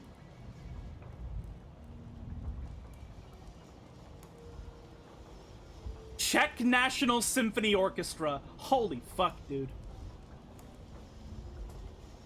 In this game, we're the Duolingo bird. That's why the princess is trying to impress us with her fancy words. So, the title of this achievement was A New and Unending Dawn. So I guess, again, the game is not directly telling us, but the game is implying to us that we now exist in a universe without change and entropy, which I do not know how that truly works. I could literally talk for hours and hours and hours and hours and hours and hours and hours about this type of philosophy shit, and a lot of it would be talking in circles. But I could do that.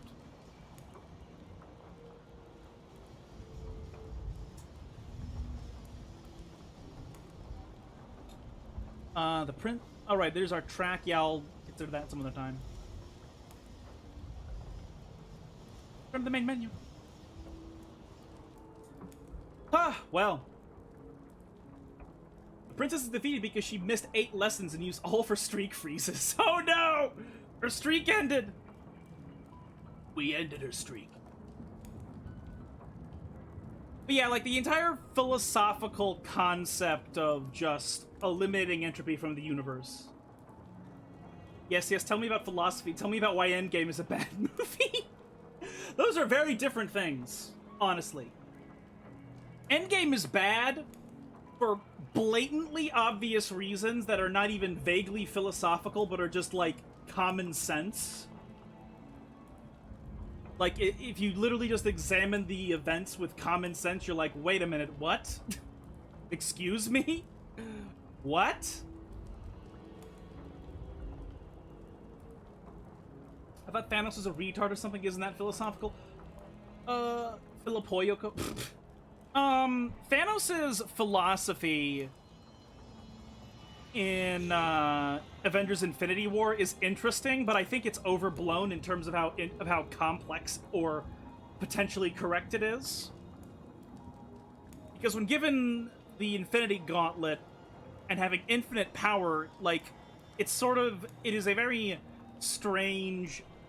You're basically a complete and utter insane motherfucker if you think that the solution is to kill half of everybody rather than making double the amount of food or space or whatever for people, you know? Like, when presented with infinite power, Thanos is crazy because he decides to destroy rather than create, which is strange. It's very weird. But that's why it's interesting in specifically Infinity War, because he has an interesting philosophy that, if you examine it fundamentally, it is a very incorrect and evil kind of thing, and yet he is so insane that you can relate to what he's saying anyway.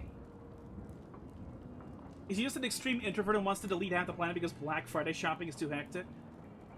No, he wants to delete half of the universe, half of all life, because he sees that a lack of resources in the universe will lead to untold suffering, so you might as well just destroy half of all life. That's what his thought process is. But, like, why don't you just make the universe twice as big? Like the Infinity Gauntlet is literally... You literally have infinite power. You know? What if Thanos created another livable planet, set half the population there, and humanity can grow even more? Yeah, like, that's the thing. Like, he wants to destroy half the life of the universe rather than create twice as many solutions for the lack of resources, you know? That's why you can relate to what he's saying, but you also understand that he's fucking crazy. Like, what the fuck do you mean? What the fuck do you mean destroy half the universe when you could just do something else? But at the same time, you can understand why he would say or do or want that. Like, it does have a origin point of logic and reason. It's just that he takes a path that is fundamentally awful for other people. But then in Endgame, like, they go back in time to a younger Thanos, and he's just like, I'm gonna remake the universe in my image. And it's like, okay, so they abandoned the idea that he had in the first movie, and they replaced it with something less interesting, but also it also sort of makes sense because, like, again, Thanos is still evil. He's still crazy and he's still evil. And so when he was evil in the Endgame movie, it's like, that's not surprising at all, because of course he was evil in the Endgame movie. He was evil in Infinity War too. It's just, why is he purple? His alien race is purple. That's the only reason. But okay, let's continue the game. New game! We're gonna get the other endings we haven't gotten yet! He has a green daughter. You're on a path in the woods. You're here to slay her. He has a green daughter. Did he fuck a tree? Okay, so his daughters, Nova and Gamora, are adopted. Gamora specifically, he executed half of her entire species and then took her as a surrogate daughter. He literally executed half of her entire planet while distracting her with a toy while she was a child. And Nova, I don't remember exactly how he came into adoption of Nova, but Nova is like a cyborg or an android or something. Oh my god, poor Nova and gonorrhea. Oh, okay, thanks for telling me what to do. Don't mention it. It's all part of the job. You make your way up the short path to the cabin. A warning. Before you go any further. She will lie. She will cheat. She will eat hot everything chip. in her power. We're not going to go through with this, right? Ignore him. He doesn't know what he's talking about. So, the next ending we are going for is... The interior of Oh! the cabin is almost entirely bare. The air is stale and musty, and the floor and walls are painted in a fine layer of dust. The only furniture of note is a plain wooden table. The blade is your implement. So, I'm still not watching any of that shit, but now I know Thanos got gonorrhea and died.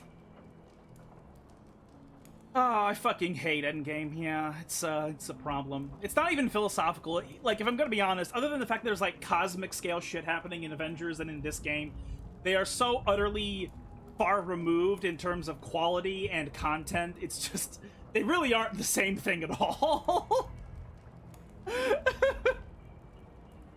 Like, the whole conception of this game is so intriguing, because it's like, what do you mean create a universe without...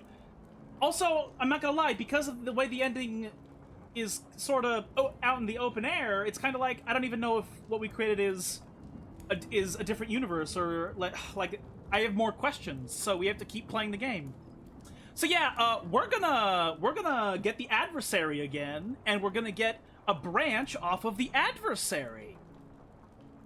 So, go to the cabin, take the knife, drop the knife. You take the blade from the table.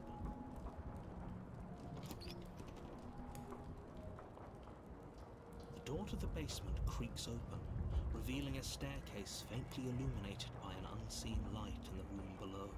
Her voice carries up the stairs. Who's there? She sounds dangerous. It's almost as if she's the one in charge down here. Don't let it fool you. It's all part of the manipulation. Go to the cabin, take the knife, drop the knife.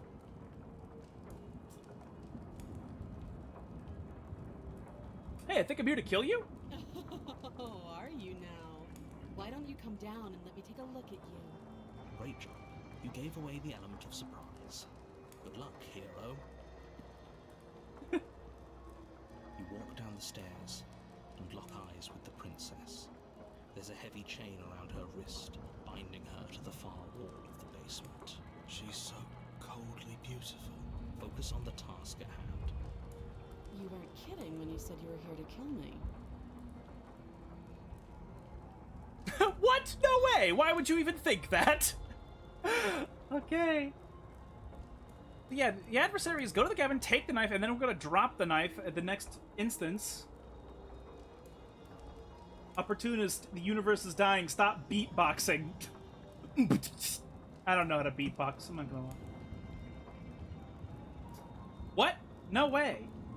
Why would you even think that? That giant knife you're holding kind of gives it away, doesn't it? Is it giant? Kind of seems small whenever I look at it. The blade. Of course she doesn't want to talk. Who'd want to have a conversation at a knife point? We should drop it. Don't you dare. It's fine.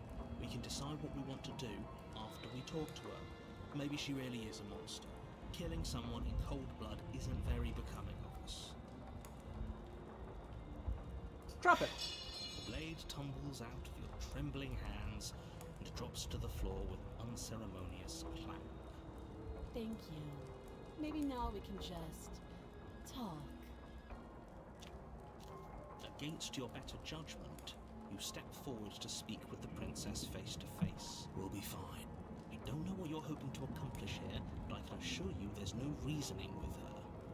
So here we are. What an awkward start to a relationship. So, drop the knife. So, yeah, drop the knife, slay the princess, finish the job. Right, okay.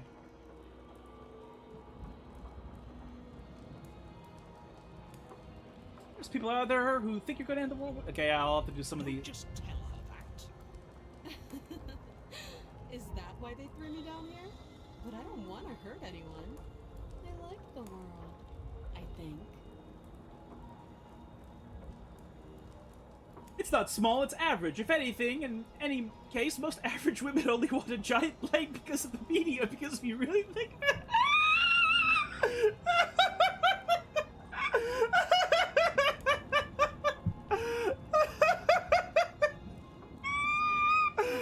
Oh my god. 4-inch blades are fine. They'll still get the job done. They'll still kill people. Don't judge my 4-inch blade. 4 inches is average. Average length of a knife. Shut up. God, I'm gonna fucking die. I'm gonna suffocate. I don't remember much about it, to be honest.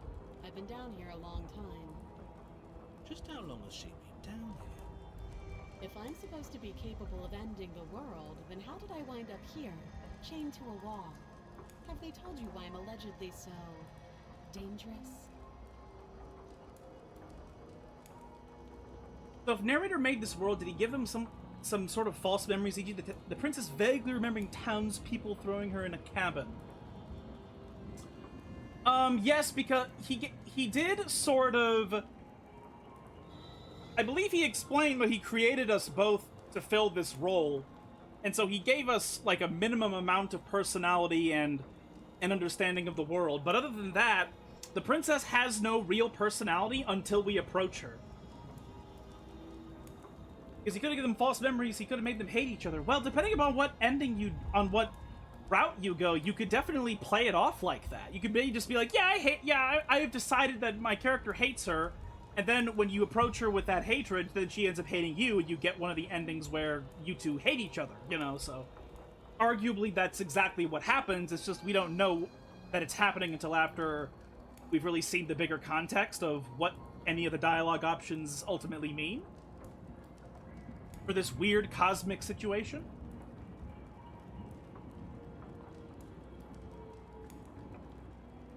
No, but I'm sure they have their reasons for keeping that information secret from me. Thanks for the vote of confidence.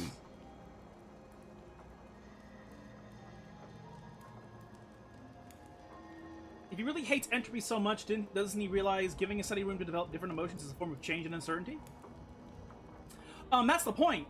Because remember in the last conversation we had with the narrator, at the end of the game of the third playthrough, this is the fourth one, he said that he basically did all of this in desperation because he became so afraid of death and of people he know dying that he decided to very roughly rip these two universal constants apart at the seams and then anchor one of us to this pocket dimension, which then became us, the Long Quiet, and then anchor entropy itself to trap it inside here rather than anchor it. What I'm saying is, why do we have a knife if he could have given us the alien space blaster Easter egg from Silent Hill 1? I don't know. I think the point of the narrator is that everything we know of him is a shadow of who he was, but what he was at the very end of his life was somebody so desperate that he did not do something that was rational. He did something with great power that is gonna rewrite the universe, and he did it irrationally out of fear, despite being so powerful that he could create a god to then contain and destroy another god. You know? Like, I think that's the point of the narrator's character, is that he's so afraid of the end of things that he did something irrational.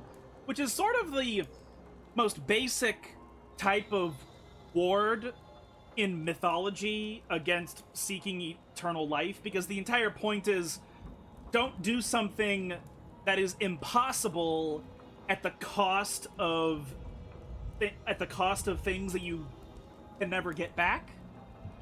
Right? You know, like, if you kill like 1,000 people on your way to eternal life, that's kind of just evil. That's why mythology warns against that. so what the narrator did is that's just sort of the point, is that he did something that was easily terrible because he was so afraid.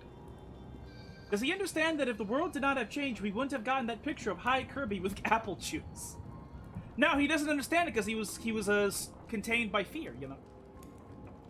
Because that's sort of the point of that type of myth, of those type of myths, is to be like, don't chase after something impossible, especially if it means hurting other people.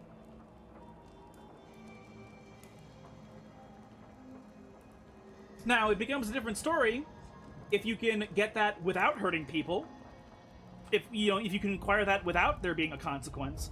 But as I said earlier, I don't even think it's truly real for you to eliminate the fundamentals of death, in the sense that I don't think death is even death. I think death is just a state of matter changing. So like, in a way, I think people are equally dead as they are whenever all of the cells and bones in their body have been replaced. And yet we don't really perceive that as death because it happens gradually. But at the same time, isn't it just the same fucking thing? Because we're a completely different mass of matter and energy. It's just that it happened slowly, rather than, oh, we went dark and then we started decomposing, right? Like, so I don't even think that eliminating death is even eliminating death, because I don't even think that's how universal constants work. Like, if you eliminate dying of old age, that doesn't really mean that you don't change. That doesn't mean that you can't be destroyed. That doesn't mean that the sun isn't going to explode. Did I just get modded because I said a schizophrenia joke? Uh-oh. Go take a look. There is no auto mod that canceled anything you said, so I don't actually know. I don't actually know.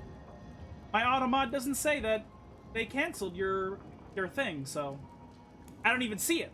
So I don't know what happened. But yeah, so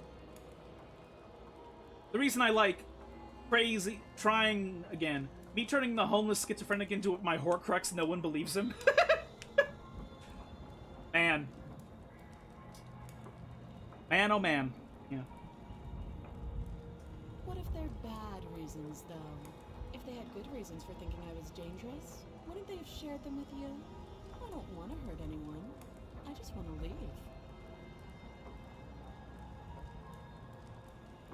At the end of the day, whatever the two of us have going on down here is about trust. Whoever sent you to slay me claimed I was a threat to the world, but they didn't tell you why. That doesn't sound right to me. And I don't think it sounds right to you, either. Otherwise, we'd be killing each other instead of talking. She has a point.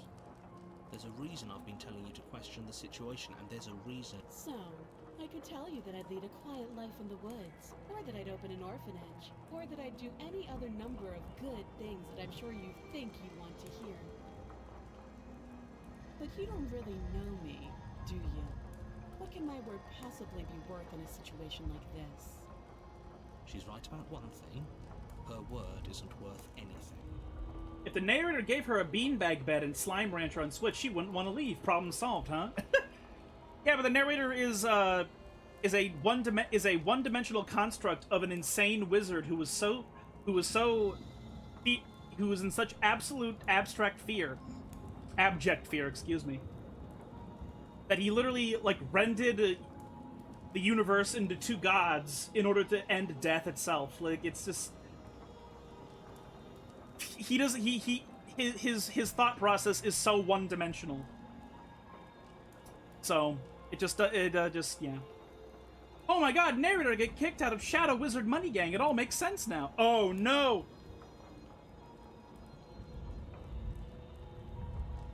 Like I said, it's all about trust. Blind trust. So do you trust me, the prisoner, the victim, the princess clearly incapable of ending the world? Or do you trust whoever put me here? Well, we want to go with the adversary, so we're going to try and kill you. She's wrong. This isn't about trust. This is about risk. We stand to lose everything, all for the sake of one person. Okay, we've talked now. Oh, have you decided what to do with me? Why is this fucking Broadbean making the worst case for herself ever? Because neither her nor the narrator are making good cases. You know why you're here. Slay the princess. You charge the princess, blade trembling in your hand. You've already lost the battle. She casually sidesteps your thrust before knocking you to the ground with a... We shouldn't have hesitated. But she doesn't stop there. She kicks you a few times for good measure, the pointed tip of her shoes feeling like a pickaxe against your fracturing bones, making sure you stay down. As you lie, crushed and broken on the basement floor, the princess kneels on your throat, with the kind of weight you didn't think her slight frame could possibly possess. As you gasp for air, she eyes you with an intense curiosity. You shouldn't have let that fear creep into your heart. You had the upper hand, and now look at you. Is this really the best you could do? Look at you. Completely broken. I'd be lying if I said I wasn't a little disappointed. She applies more pressure, slowly squeezing what's left of your life out of your lungs. This is the end, isn't it? I'm afraid it is. Everything goes dark, and you die. Wait, what?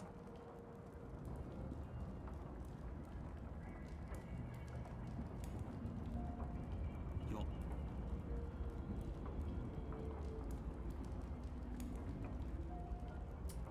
Hold on a moment. Let's try again, because I did that incorrectly. Oh, I should have gone to the main menu. Whoops, sorry. We're not ending the stream early or anything. Just, I hit the wrong button.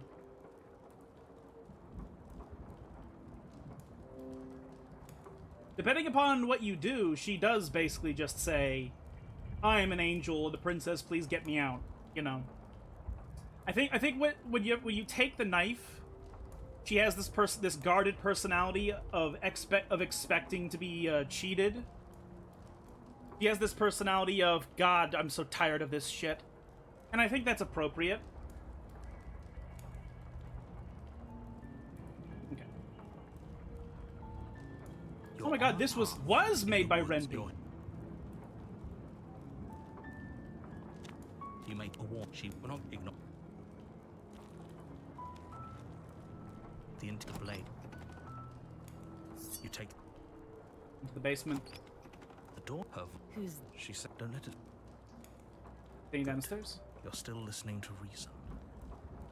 You walked up. She's focus on the task. And there you are. Are you here to kill me or something? I haven't decided yet. How about you drop the knife, and the two of... Look how reasonable she's. Don't you dare. It's far Drop it. Thank you. against your better judgment. We'll be fine. I don't know what you're hoping to. So here we are. What an awkward start to a relationship. Oh, You know. Doubt, unfortunately, clouds your thoughts as you attempt to run her through. A moment of distraction and hesitation is Okay. all she needed to sidestep your thrust and deliver a catastrophic blow to your jaw. So I guess if you talk to the princess. So I guess I just talked to the princess too much, and so I ended up with the tower instead of the adversary. But now we're gonna have the adversary. It feels like you've been hit with a sledgehammer.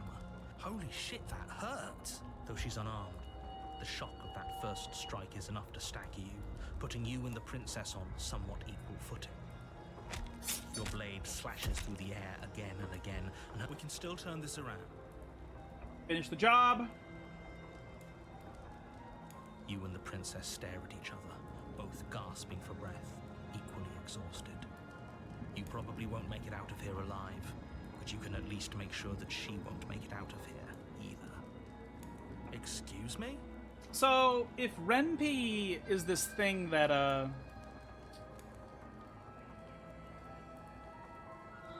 on, let's skip auto. What is this? History, okay. I remember you saying something about Renpi where you can reverse your dialogue options. Do you think this is what I wanted to happen?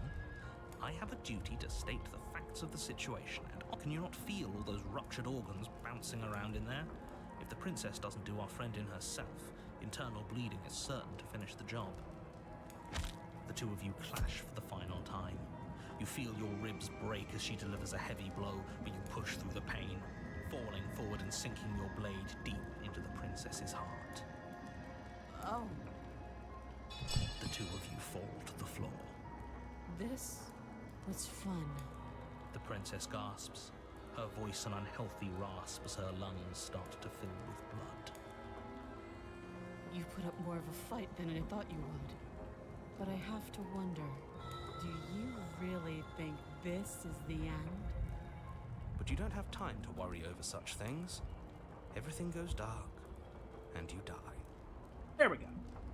Now we have the adversary. Now we can get the first ending that we have not gotten yet, that is called The Eye of the Needle. In the wood, you're here to slay her. Has this happened already? Or if it has, I certainly haven't been a part of it. We've just met for the first time, you and I. If he doesn't remember what happened, then maybe it's best to keep it that way. You know I can hear you, right? That's fine. It doesn't matter if he can hear us. The only thing that matters is marching up to that cabin and winning. Like how in RPG Maker you can do base game stuff without knowing how to code, but if you want to do extra things, you can use Ruby or Python or something. Oh, okay, all right. Cool, cool. That's the spirit. Ow. There's no point in squabbling Ow. when the real threat is just up that hill.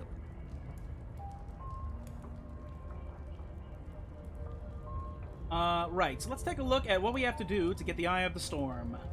The Eye of the Needle, excuse me. Go to the cabin, don't take the knife. Okay. We're not going to take the knife. A warning before you go any further. She will lie, she will cheat, and she will do everything in her power to stop you from slaying her. Lying and cheating doesn't sound like her at all. Are you sure about that? The point of my warning wasn't to start an argument over what circumstances the princess is capable of lying in. The princess will do and say whatever she thinks it will take to get her out of there. So don't trust her. Ever. Are we clear? I think Renpi was probably used for all of those porn visual novels now that I think about it. I mean, I unironically just wouldn't know. I've never really gotten one of those, never gotten one of those before. Crystal, let's just get on with it already. We're not gonna take the knife.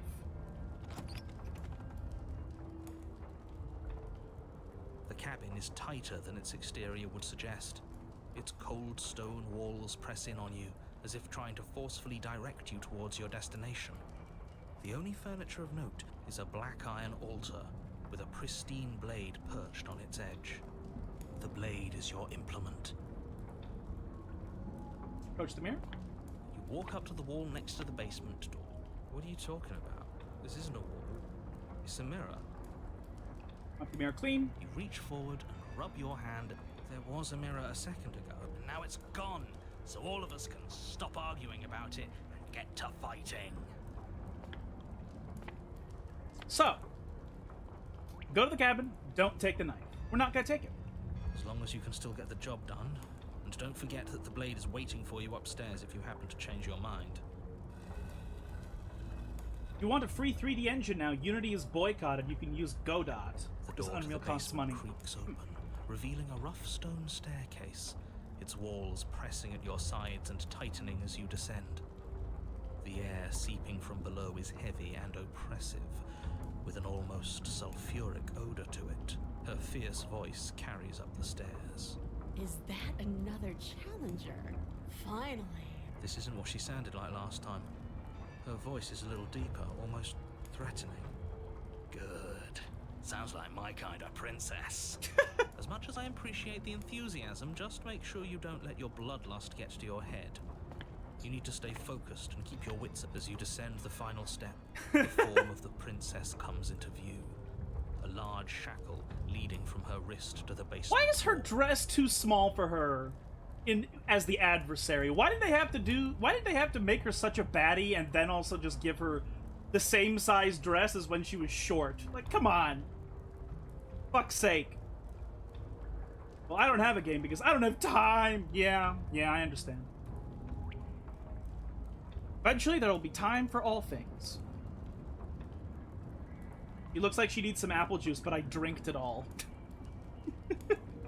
Looks like she could rip those chains out of the wall without a second thought. Oh, it's you again. I'd been hoping you'd find your way back here. Good to see that death doesn't stick for either of us. But no little knife this time, huh? So, yeah. So what we're gonna do is, apparently, we're going to run away, and then we're gonna take the knife, is what we're gonna do. No, I hope you're not just here to chat. I've been itching for a rematch.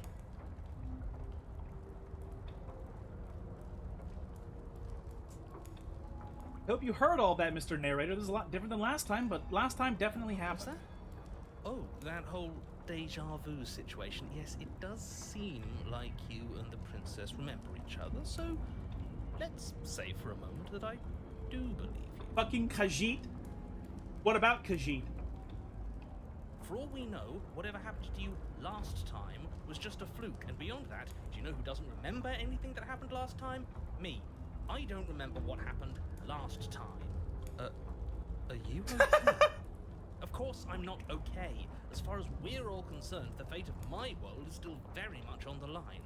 Not all of us have the luxury of jumping over to a parallel universe the second we die. Hey, princess, want to hear a Khajiit joke? Tara is 100% a Dunmer player. She is the biggest and greatest Enwa of all of Vardenfell. Okay. You look different.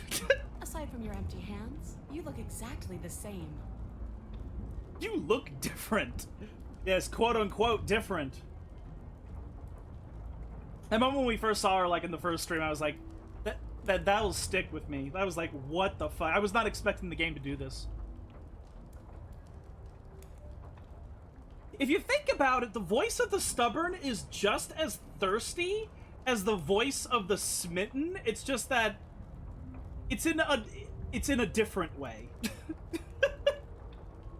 You do remember me. No, I remember you all right. Best 3 minutes of my life. So, why don't we do it again? Or are you scared I'm going to put you down for good this time? Yes. Are you just going to let her talk to us like that? We're not scared. I think my position on violence in this situation is already more than clear, but you really shouldn't let yourself be goaded so easily. There's more at risk in this encounter than your fragile ego. Rag, let's be real here. It's not just the Dunmer. They're pretty fucking racist, but it's not just them. The Altmer used to take slaves of goblins. They probably still do, if I'm gonna be honest. And of course, the aliens tried to enslave all of humanity. I agree. If we're gonna fight her, we need a weapon.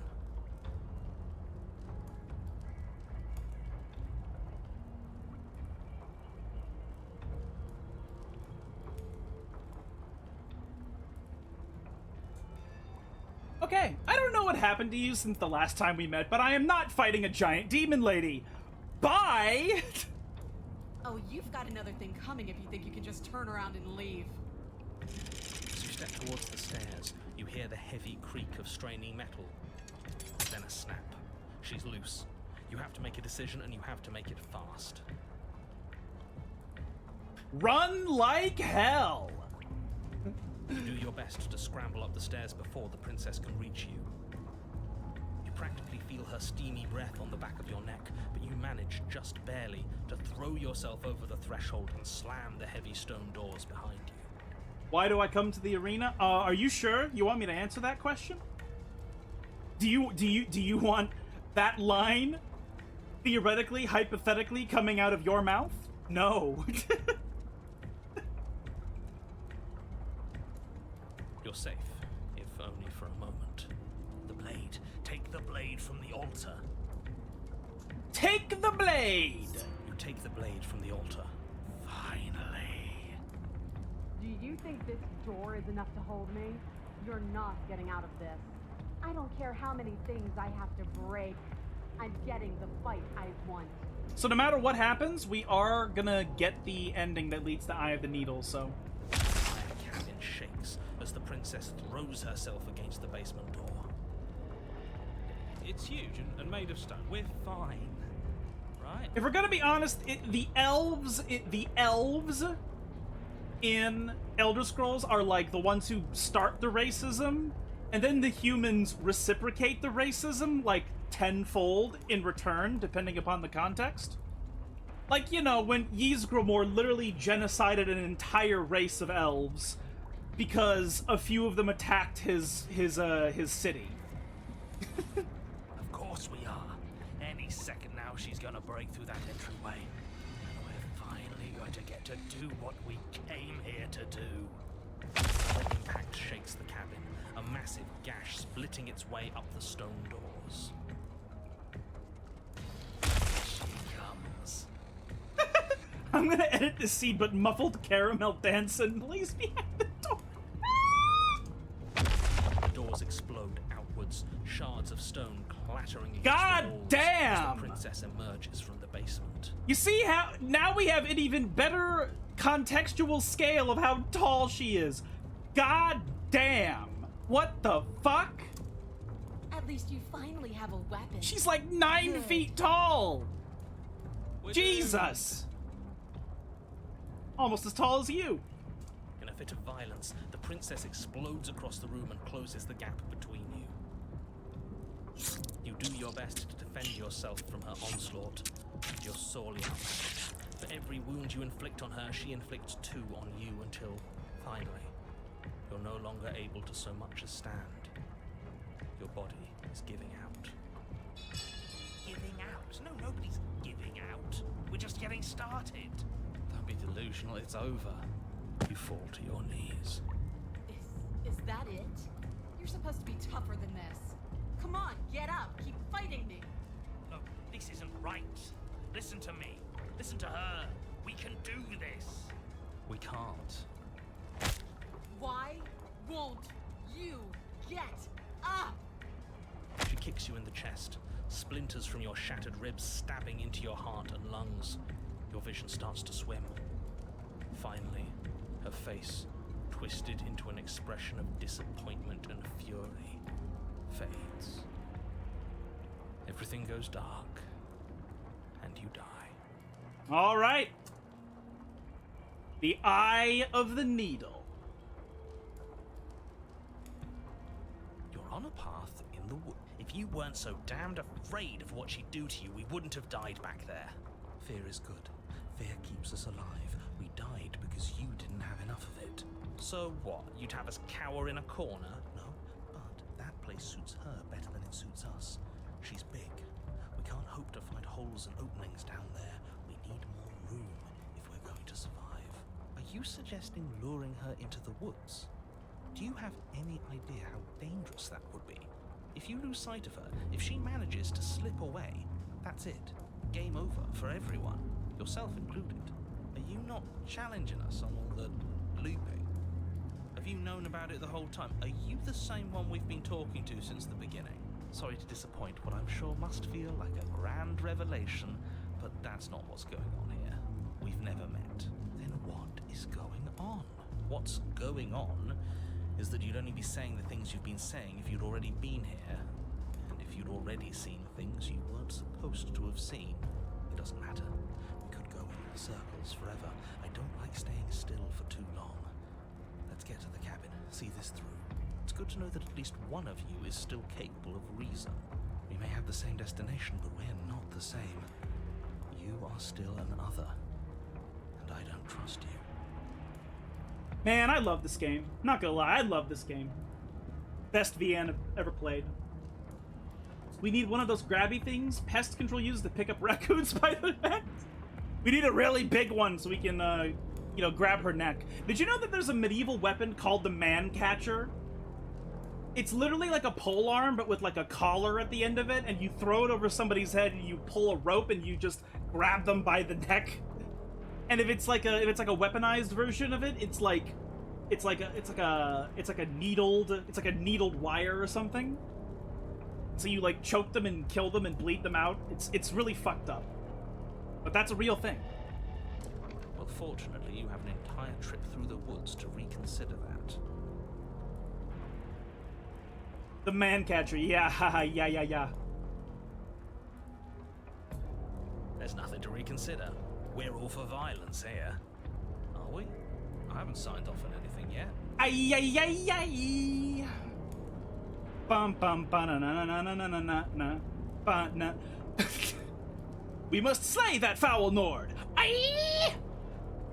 Violence is the answer here, but the method is equally important to the act. You can't let her leave the cabin. It's like I said, all just circles. Instinct tells me we need space, and I trust instinct. Nothing else to say. For me. We haven't talked enough about how different this place is. I wouldn't even call these woods. It's like her influence has poured out into the world. This is so scary. Narrator, play Best of Queen album. It's evidence of one of many ticking clocks. You can't let her spread any further.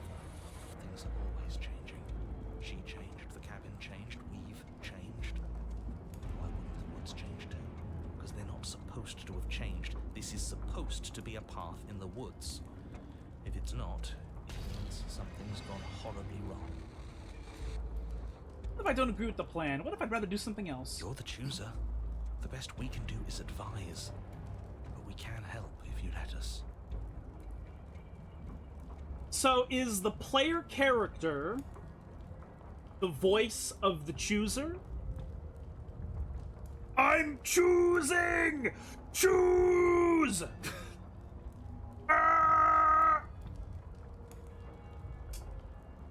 Narrator keeps saying change like he actually knows what it even means. Haha, dickhead. He doesn't know fucking anything. He's a fucking fragment of a consciousness that was so afraid of death that he literally ripped universal constants apart to try and make them kill each other so that the universe would have no entropy for some reason. I assume that is what it... I assume. I don't know, because the ending just was like, you go out into the infinite universe. It's like, okay, that doesn't really elucidate us to exactly the consequence, but okay. These are just powerless thoughts and opinions. You don't need to let them drag you and the world to ruin.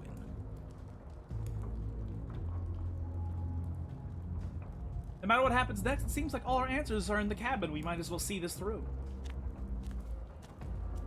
It isn't long before you find yourself at the end of the path, staring up the hill at the cabin. I hope you've given serious thought to your predicament. So when they do the precise cut of this game and they make it 25% bigger, I wonder, are the new princess vessels, are they going to be more instances of goddamn, or are they all gonna be horrific monsters, I wonder? Maybe a mix of goddamn and holy shit?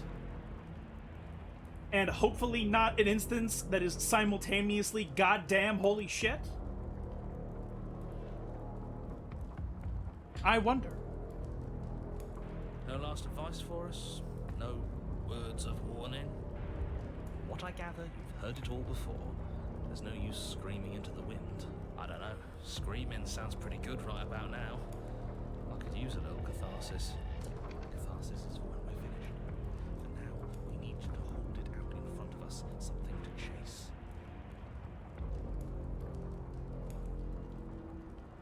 Narrator acts like he knows what hardship is if he's played level 3 of Waddle Dee Lunch Rush. Well, I mean, the man was a wizard capable of creating a god, so it sounds like he had things easy, if I'm gonna be honest. The interior of the cabin is suffocatingly tight, more of a glorified tunnel than a building. Its stone walls squeeze against your sides, leaving you no choice but to press forward. The only furniture of note is an iron altar jutting out from the wall. A pristine blade perched on its edge. The blade is your implement. See? We have even less space than before. We need space or she'll kill us. And the only space is out Take it.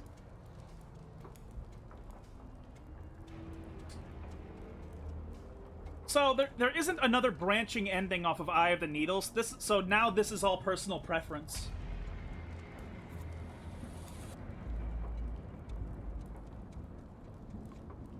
There's no way forward. There's a mirror at the end of the room, and that's it. Maybe it'll go away again.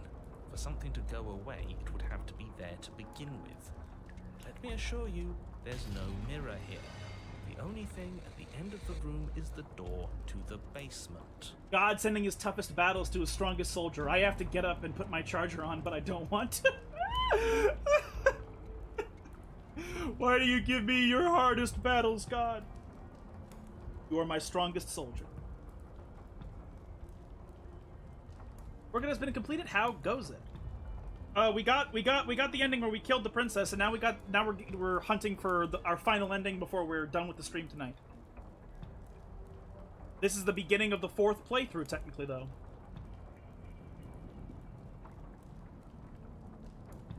No use arguing. Mirror or not, we need to be there. The why we pick doesn't matter. I agree with the freak. Let's get a move on already. Worst comes to worst, we can smash it. Fucking Stubborn just called another one of his fucking people. He just called them a freak. That's funny. Oh yes, what do you want the stream mark to be for the next game? I'm not sure.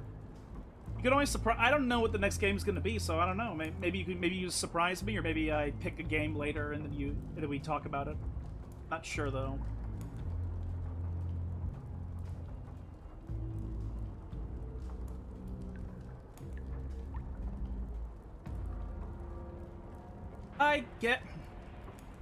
I want this one to not be, like, the worst ever princess that we could make and then escape with, but...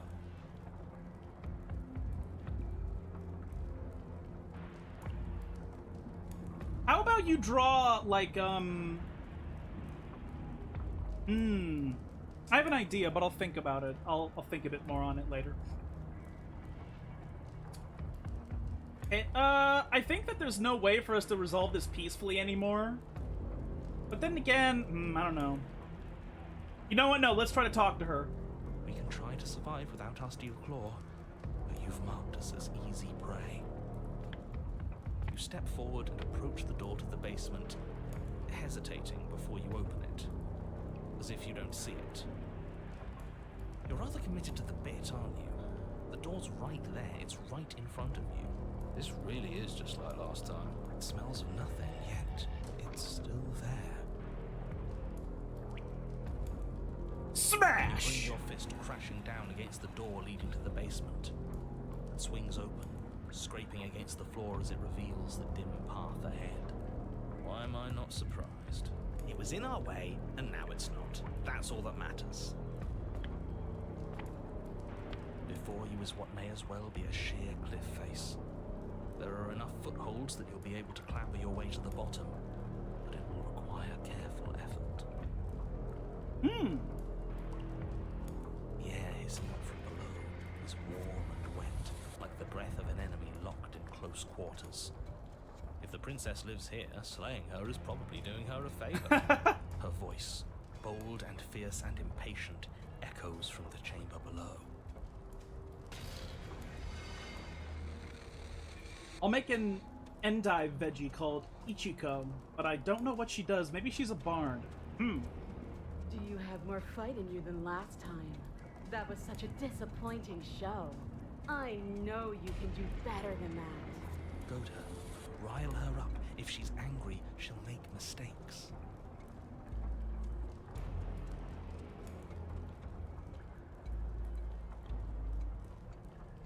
You sure you still want to fight? Dead certain.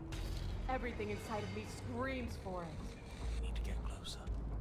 She needs to see us to give chase. Continue the basement landing.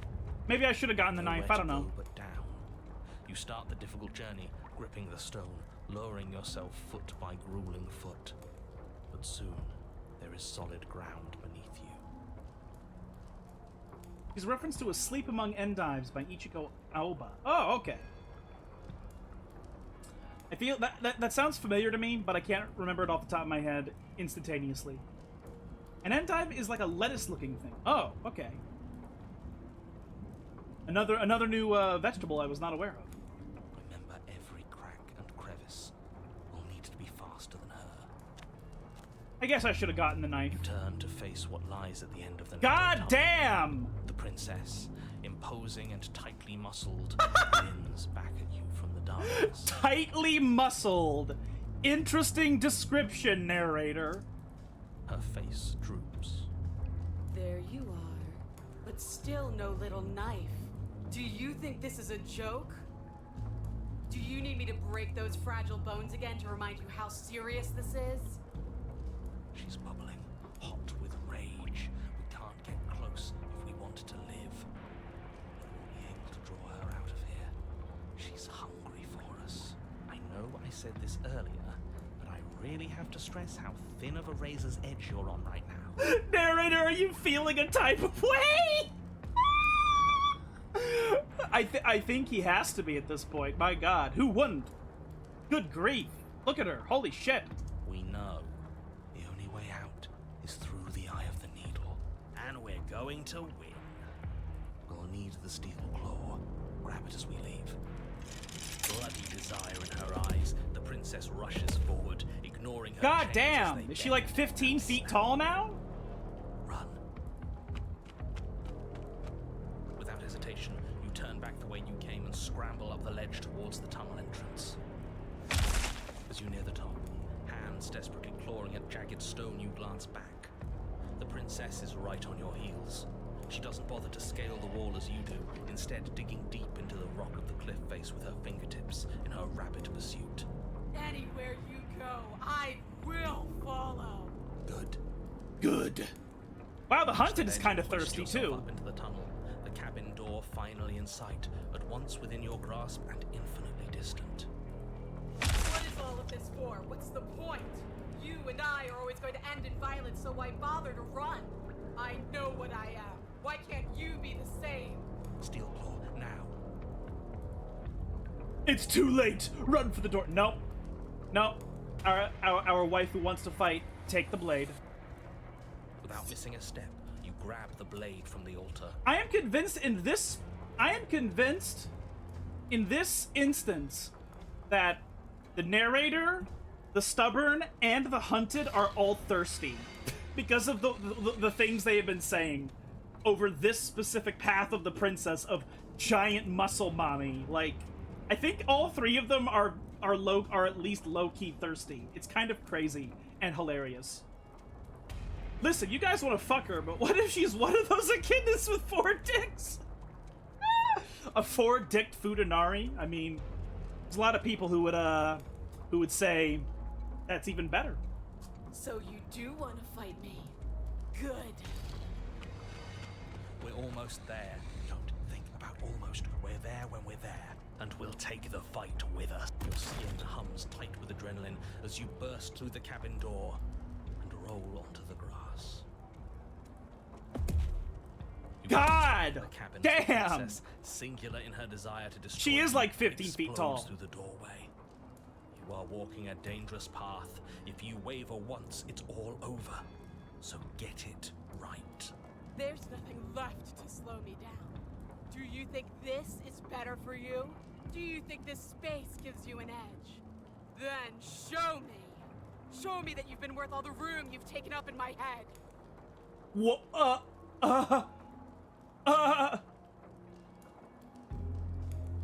Do you think this entire path with the adversary and the eye of it, is this like a gigantic euphemism for like extraordinary sexual tension? Is that what this is? Is this like a euphemism? Like, what? Look at her tail, she's an Argonian. Oh man, oh shit, oh god. Again, even better, you know?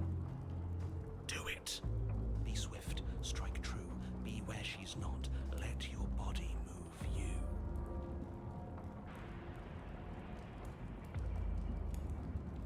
Are you sure you want to do this? You're free now, and out here I have the upper hand, but we don't have to fight. The princess scoffs. Free? This is just another place. This is just... What is this? Where are we? This doesn't feel right. Yeah, I set you free. It's cold. Why is it so cold? I feel so tired.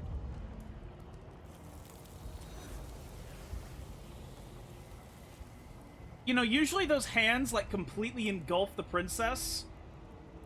Like, covers her completely before it sucks her in. The blind leading the blind. Free someone who doesn't want to be freed. And yet right there, the princess is so fucking massive that you could barely even see the hands grasping around her body because she's just so massive. What the fuck? What the fuck do you mean this is just another place? Fucking Arby's is just another place. A Beautiful Hill Picnic is just another place. You do not have an opportunity to respond. Something has taken her away and it's left something else in her place. She's gone. Where did she go? There's that mirror again. I don't know where she went and I don't know how we'd even go about looking for her. You're right. She's gone. It's just us and that awful thing.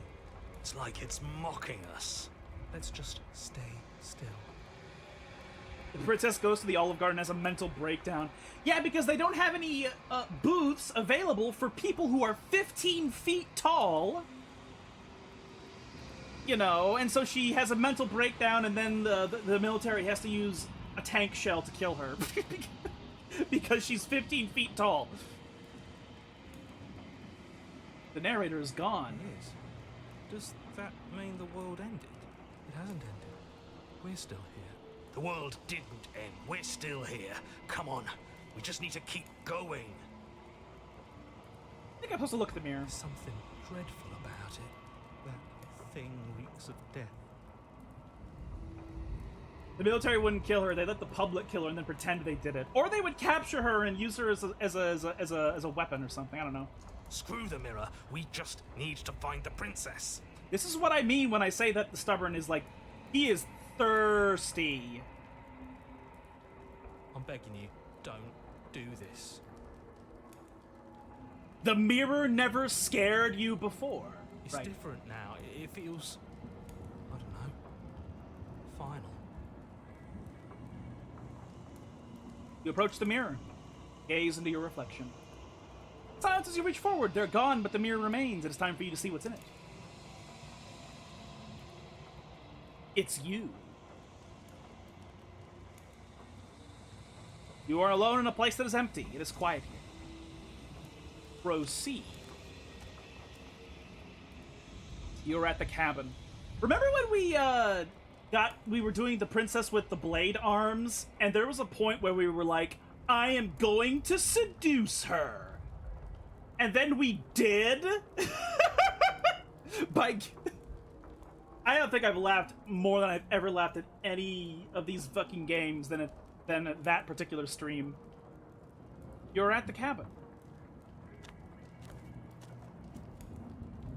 Something My finds me God. in the long quiet and brings me the gift of a fragile vessel. Oh yeah, she sure is fragile.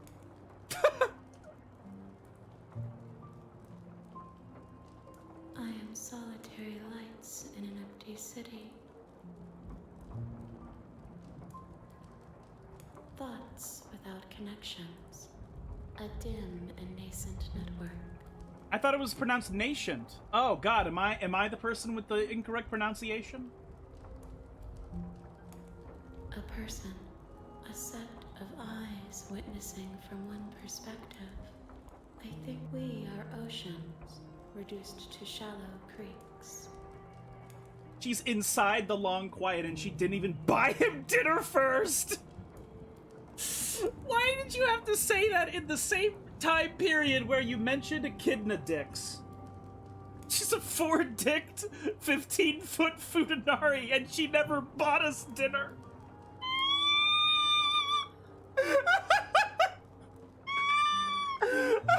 What the fuck? What the fuck? I'm just paying back for what you say, Rag. I mean, you're under the impression that I'm actually disturbed, and that I don't think it's just fucking hysterical. It's honestly not even that gross to me. The gift of a fragile vessel. I'm saying these so that they're canonically we've said these to her. And fibers to feel. This one yearns to grow and struggle. Even now I feel a will pushing against mine, not realizing that we are one. She will make for a fierce heart. Do not mourn her. We will provide her with the growth she fought for.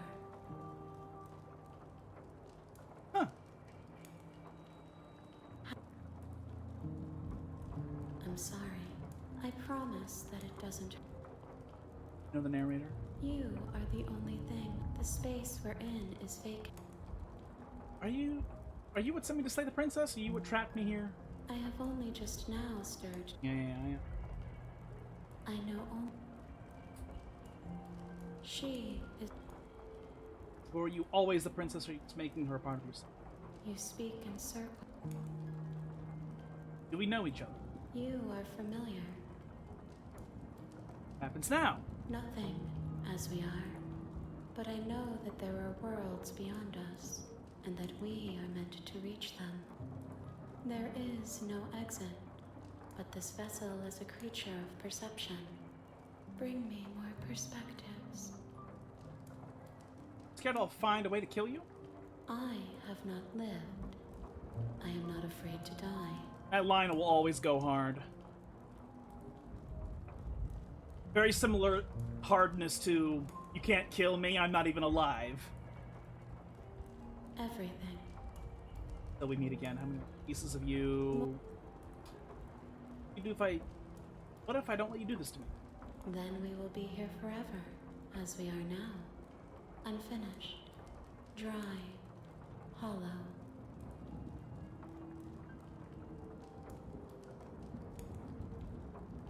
You ask of things. You see, you ask of things that cannot be done to destroy is merely to reshape, to remold. This is actually how I feel about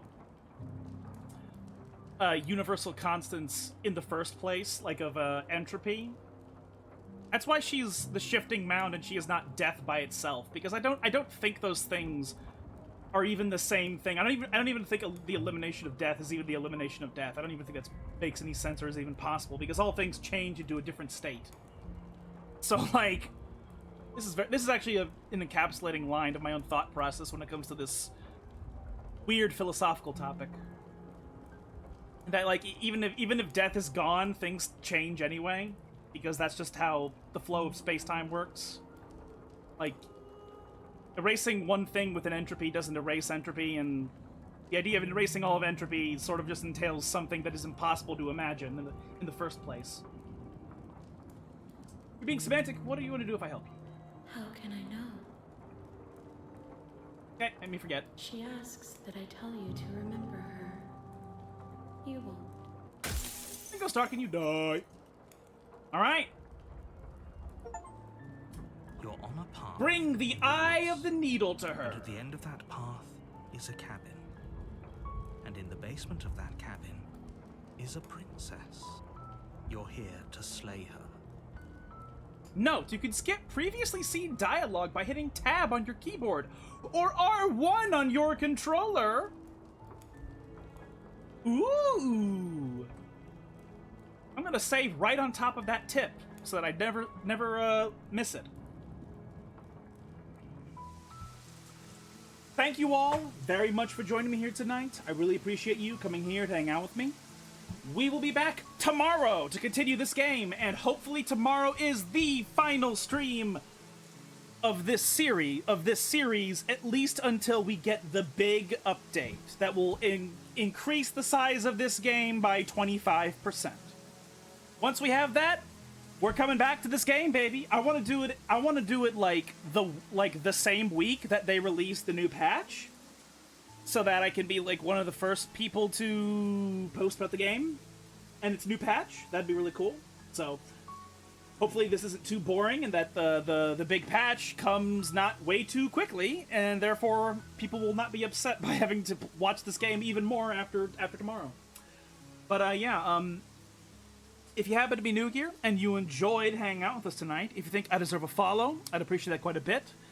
We stream 3 times a week for approximately 2 hours, and this stream will be re-uploaded to YouTube tomorrow night, where we'll join every single stream I've ever done. So if there are any you want to catch up on, you can find all of them there.